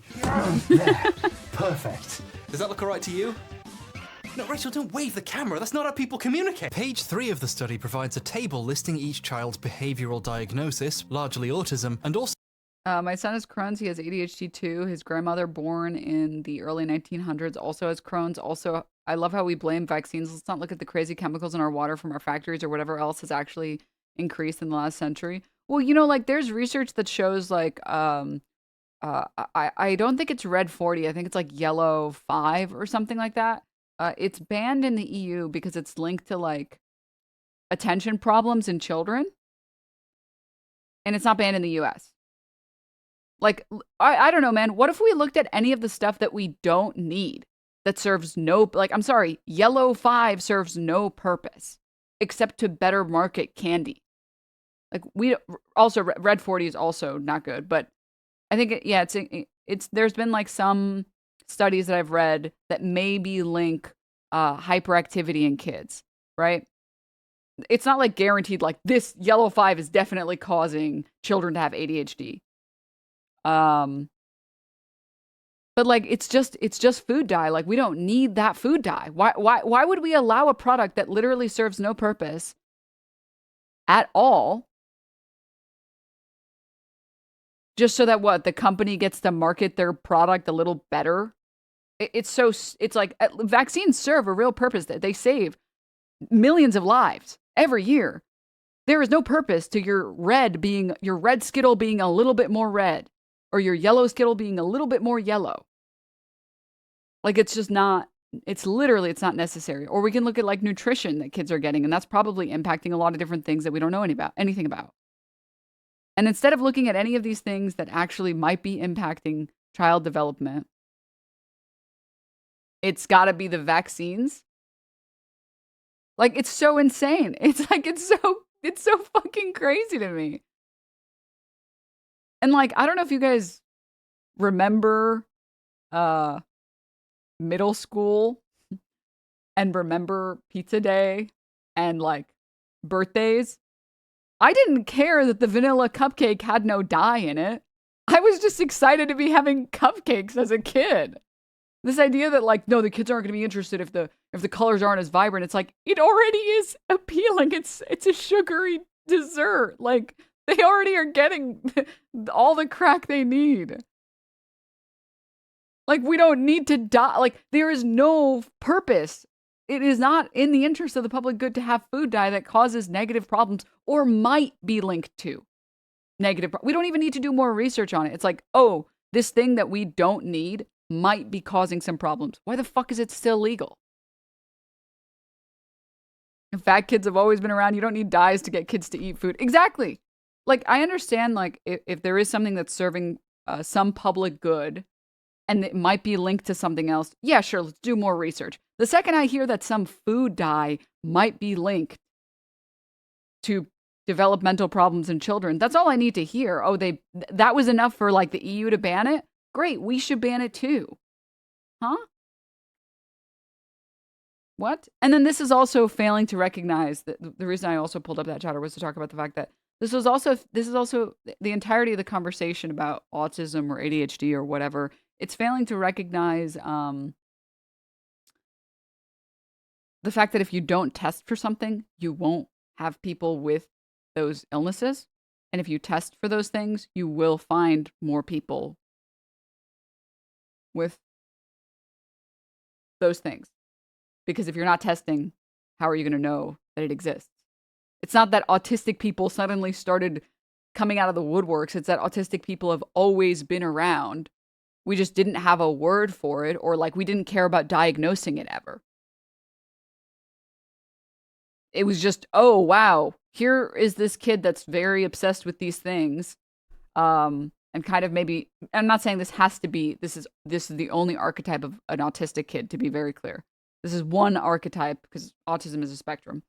But like, here's this kid who maybe struggles to get along with other kids and only is really interested in these few things, and things outside of that comfort zone are very difficult. Maybe they're some type of neurodivergent. And in the past, it's like, hey, stop being a freak, Billy. It's like, oh, okay. I love to pull up, and you guys know I've pulled this up 100 times, but like, just because the only kids that were diagnosed with autism were kids that needed or people that needed a high support system, it doesn't mean that neurodivergent people or people on the spectrum weren't always around. We just didn't bother to diagnose kids who could do relatively well in school and could make like 1 or 2 friends. If you could make like 1 or 2 friends and you did okay in school and you were mostly capable of like effectively masking, no one was going to diagnose you.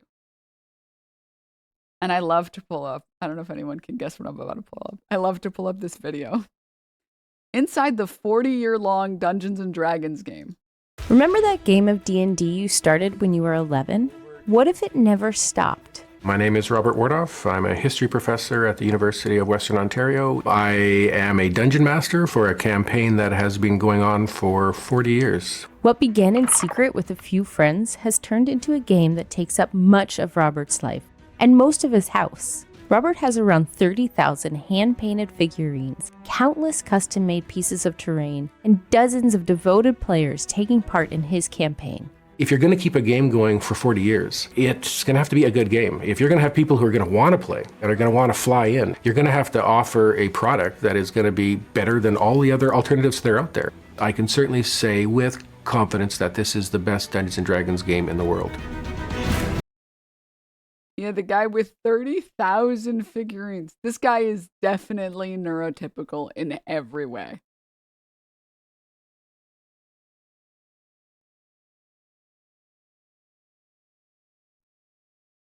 Like, we just didn't diagnose people who could mostly fit in with the rest of society. We just didn't do that. It's like, oh, okay, well, you can hold a job. You can communicate with other people. Like, he has like, I don't know if he's still married or what, but his daughter joined the campaign. He talks about how, like, this is the most autistic interaction. Well, this is like top 10 most autistic interactions you can ever see in a person. Let me show you guys.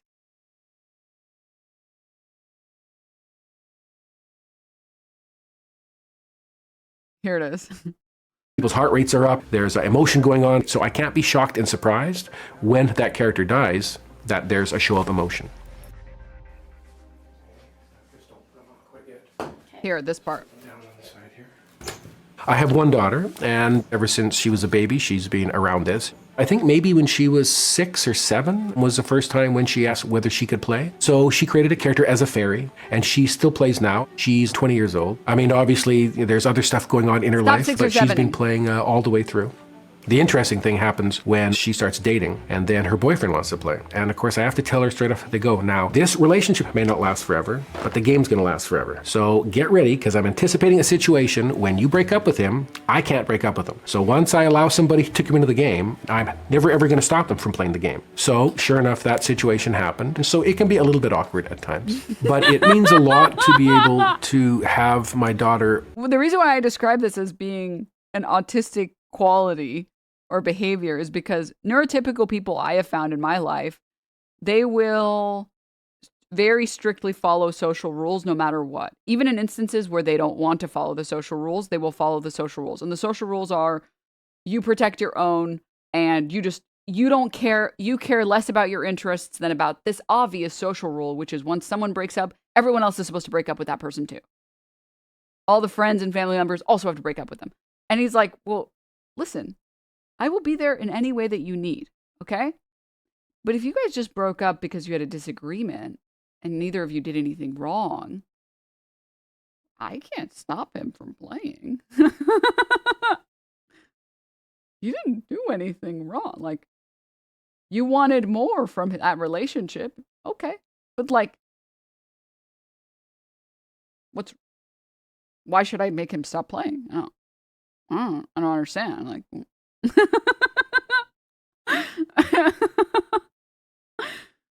what should I don't feel the same pressures as a lot of neurotypical people. And I found this as well with neurodivergent people I've met in my life and autistic people that I've met in my life. They just don't care at all, or they care a lot less about like social pressures, or are very confused by social pressures, where it's like, but why should I give a fuck about that, huh? Well, did he do anything? Like, did he put his hands on you? oh, you guys just argued or something and he doesn't get you enough flowers. Okay, but how does that, so why would that impact my D&D game? But I like his character, you know, so I don't know how that impacts my D&D game.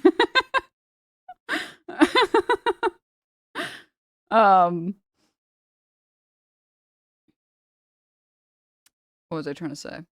History professor is also a very autism-friendly profession, yeah. Well, and then also, like, I think this is a good opportunity to say, and I want this to be a learning opportunity. As Shatter said, this is so mean for you to pull up in that context. Well, no, because I don't think being autistic is an insult. Like, I don't think it has to be, and I don't think it should be an insult.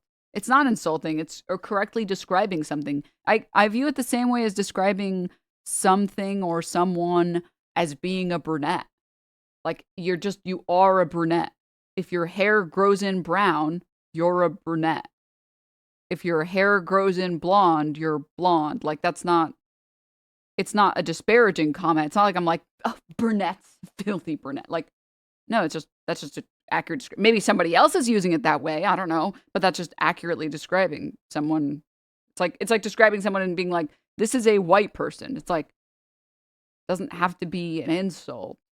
Now, within the context of someone bringing a dish at a potluck, and then the one dish at the potluck that has raisins in it is the chicken salad or the potato salad, I'm going to be like, which white person brought this? You know, I might say that. But saying that someone is on the spectrum is not inherently, or has to be, or should be, anything other than a descriptor. Right? Also, maybe I'm just partial, but like, I'm not going to lie, guys. All of the people that I've ever been close to in my life, especially in my adult life, and have become really good friends with and have wanted to be really good friends with, every single one of these people has told me that they have gotten an autism diagnosis. So quite the contrary, actually. I feel like I get along with neurodivergent people very well. And I feel like I'm a blunt person, so I like to say, hey, this is where I stand on these things. And I find that neurodivergent people tend to prefer that. They tend to prefer you telling them what the rules are, and then they can follow those exact rules instead of some like vague social rules of like, you were just supposed to know this or something. So, never met a neurotypical person who read Homestuck.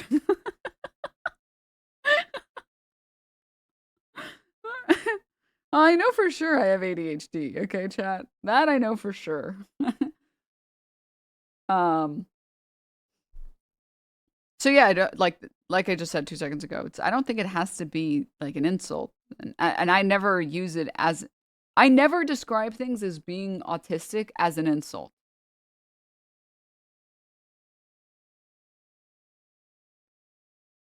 I describe them in a way that I think is accurate to describe them.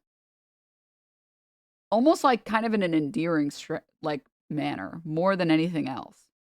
I told my therapist I think I have ADHD, and she was like, I know. Of course, Denims is neurodivergent. She reads textbooks in her free time.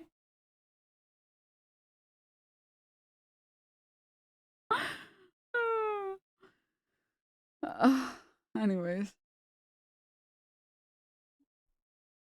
All right, but the rest of this video is really good. I think it breaks down some of the problems with the original research that started all of this. You guys should definitely watch the rest of it because it is really good. Let's finish this because I really want to finish this interview. The vaccines during the first 6 months of life, you will not find them. The National Academy of Sciences. So if that's the case, then why are you telling people to get the measles vaccine? Because that is one of the vaccines that has been studied. Okay. It's the only one that has been studied. Do you want people to get the MMR vaccine? Yeah, I said that already. Okay, so I know you're flustered now, and it is. I don't. it I'm is not frustrated at all. because I am people have frustrated. not been honest The with reason you. I'm frustrated is because you repeat you things are saying the the experts say HHS. this. You are the HHS secretary, and you are talking about things that lead to vaccine hesitancy in this country, and it is something that causes problems for people Let me when ask there you. is not anything. Let me ask you something. Do you see your job as ending vaccine hesitancy, or do you see your job as telling the truth to the American people? I see my job as telling the truth, and the truth is that there is study after study after study. It's one of the most studied things out there in science. You're repeating and it is like a parrot. You're repeating So are it you. like a parrot. So I've are you. actually read the science. Let's you and don't I wanna- come you don't back wanna- here and debate the So science. I'm not debating this with you. Of course you won't. No, because I'm not all debating you know how to false- do is repeat things that people told you and say, trust the experts. That's what you did during COVID. Now we know that Anthony Fauci, who was the expert, was lying about everything, about masks, about social distancing, about natural immunity, about the transmission from the vaccine, about the source of COVID. He was lying, and you were punishing people for not trusting the experts. And now you're rolling out the experts again to talk about something that you have no personal knowledge of. Okay, well, guess what? That is my job. No, what? Okay. It makes me so mad when I hear these fucking conservatives talk about trusting the experts. Trusting the experts there meant, hey, we think that doing this would be beneficial. We don't know that much about COVID. We don't know that much about transmission. This is our current initial guess about masks.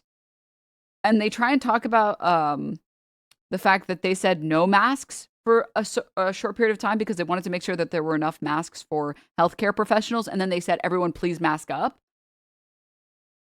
And then they were like, well, you guys said that there was no masks needed. It's like, okay, so I guess you're fine with your heart surgeon and your neurosurgeon performing the surgery while they're coughing over your fucking heart, over your brain. No, I think you agree. You don't want people's spit coming right at you. Especially, and this makes me so mad. It makes me so mad that COVID was so heavily politicized that people refuse to wear masks when they're sick. I'm not going to lie. Asian countries, I know China and Japan and Korea, I don't know beyond that, but I'm pretty sure most of Asia, if you're sick, you wear a mask. Do you know how pissed it makes me when someone's like coughing and sneezing and sniffling and they're not wearing a mask? It makes me so mad. I don't think it's unreasonable to say, when I'm sick, I wear a mask. And I'm not even saying like a crazy mask, just like a cloth mask. Just like one of the most simple masks.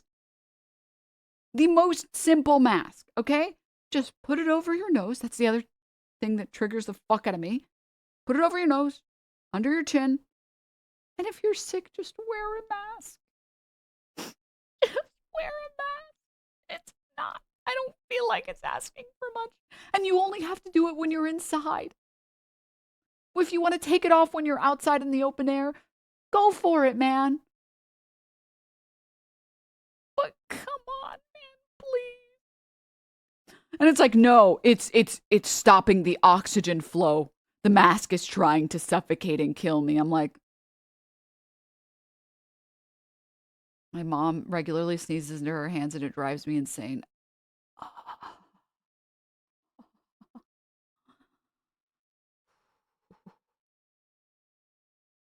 So brutal, man. Job to talk to people. Your job is to Am I tell the allowed truth to talk? to the American Yes, public. yes. And my job And is to to be- get as and much to- information as I and to can. maintain what we were doing, a posture what we were of doing, fierce skepticism what we toward were government doing authority. in COVID and still, with regard to these vaccines, is getting the best information, the best science that we can, and putting it out there. And sir, what you are doing is causing getting the best information science to from be out there somebody that who is was lying not to you. accurate. Who was lying to The you? National Academy of Sciences, which you just cited in November, said, we support the statement that vaccines do not cause autism. This is the National Academy of Sciences that you just talked about. Look at the National Academy of Science most recent report. Okay. And you'll see. I want to ask you one other question because it's something that really did help Donald Trump get elected, and that is the Maha movement and specifically the question of processed foods. Of what? Processed foods and the fact that people want to feel that their food is safe.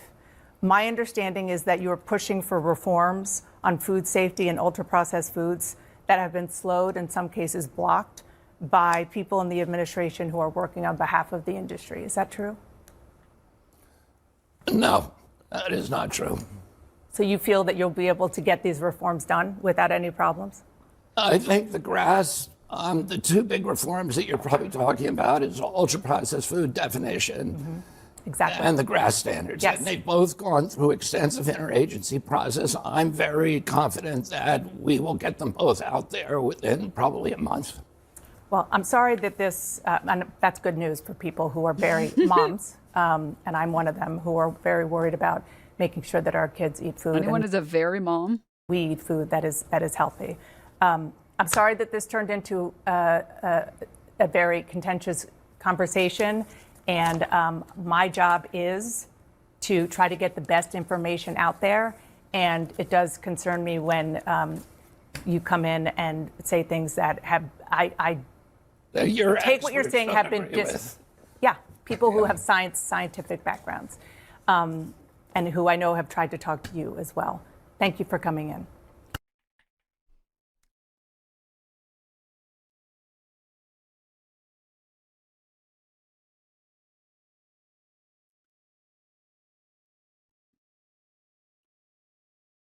So I'm not gonna lie, guys.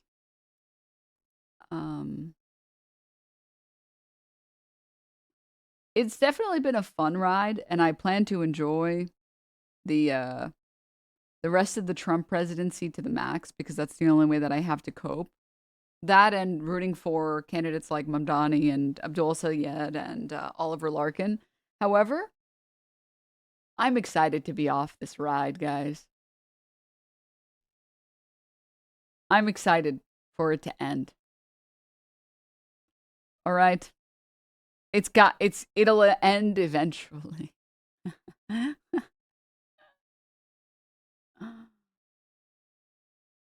And so, everyone, it is that time of day for me. We should plan a gaming stream. Maybe we can do something Saturday. We haven't done gaming in so long. I feel like restarting gaming feels so scary, you know? Maybe we can start up on like just RE4. Because I've wanted to play it for forever. Every time you do, you get sick. I know, it's so scary. I've never played Resident Evil 4. So that might be fun. Dark Souls. You know, I actually really liked Elden Ring. The only thing I didn't like about Elden Ring was I don't like video games that make you travel to places. I don't like open world video games. I like instance dungeons. I like linear. Like, the best way to explain what I like is the original Darkest Dungeon.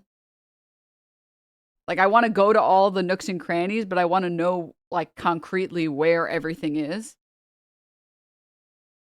I don't want to, like, roam and try and see where the environment will take me and whatever. And I'm pretty sure Dark Souls is like that. So I think I actually would enjoy Dark Souls a lot because of that. You guys don't understand. The first MMO I played was Maple Story. And then the second MMO I played after that was Vindictus. And you know what's terrible? I liked it. And anyone here who's played Vindictus, you should know it's literally a dungeon simulator. The entire game is a dungeon simulator. And I know a lot of people don't like that, but I like that.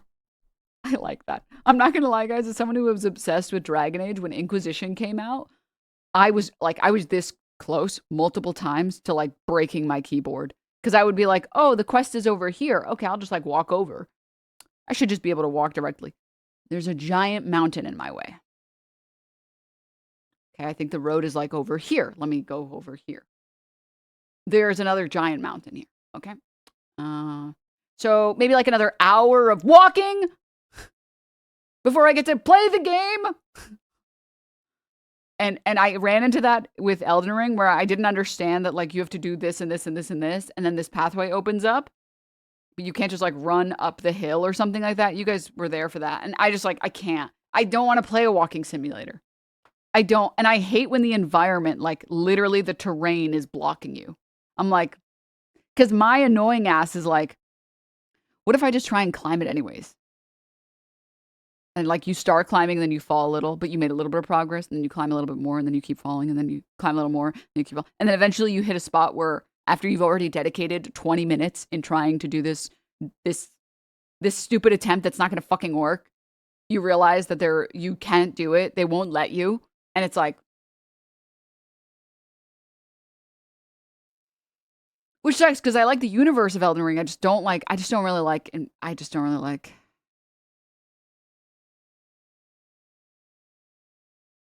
I don't like that. You know, Fallout 3 actually did this really well, because the really cool thing about Fallout 3 was you could go anywhere, and there were no invisible walls that were like bullshit or like terrain that was bullshit. You would just go to a place you're not supposed to be, and then a Deathclaw would immediately maul you. And you're like, oh, I'm not supposed to be there yet. Got it. Okay, right. Let's follow the quest. I hate the fucking invisible wall or the fucking impassable terrain. And it's like, no, the terrain that's here, you have to go this way. You have to go this way. It's like, but I'm not having fun. But I'm not having fun right now. Please, just... So yeah, I have to say, Fallout New Vegas is like that. Yeah, New Vegas and 3 are both like that, where the really fun thing about them, there were tons of invisible walls in Fallout 3. Yeah, but the primary reason why you wouldn't go somewhere would be because the mobs were way too high a level, and then you would realize, oh, I'm not supposed to go that way. Okay. The sign can't tell me what to do because I can't read energy. No, it's like Baldur's Gate 3. Like, the philosophy that the Baldur's Gate 3, like, lead directive creator or whatever had on it, which is like, I want players to just be able to play the game however they want. I don't want players to feel that like, oh, I'm not allowed to do this. Okay. Oh, I'm not allowed to do this. All right. Like, I want, as a player, to decide, oh, I should level up more first before I come back here. Yeah, I should level up again. I should level up first. I don't want the game to tell me, yeah, by the way, you're 2 weeks, so come back later. No, I don't think you should play this. No, I don't think you should play this. No, I really don't think you should play this. So maybe we'll do that too. I don't know. But I am going to head off. Sorry about the short stream today. I've been making some great content on the off time, so I'm kind of excited. I recorded some Instagram reels because I want to post like more variety type stuff. So if you want to follow, I think it's like this. Should work. I've been posting Instagram reels that have been pretty good, I think. And I'm trying to get better about posting content. August, I'm feeling it. August is the month for denim. Denim denim stock is about to go up, way fucking up. It's not copium. But anyways, I'm going to head out. Please have a great rest of your day, everybody. Stay hydrated. Tell your homies you love them. And I will see all of you guys tomorrow. Wait, not tomorrow. Well, maybe tomorrow. Probably not. I don't really stream on Mondays. Maybe. But definitely on Thursday. Okay, see you all in the next one. Bye.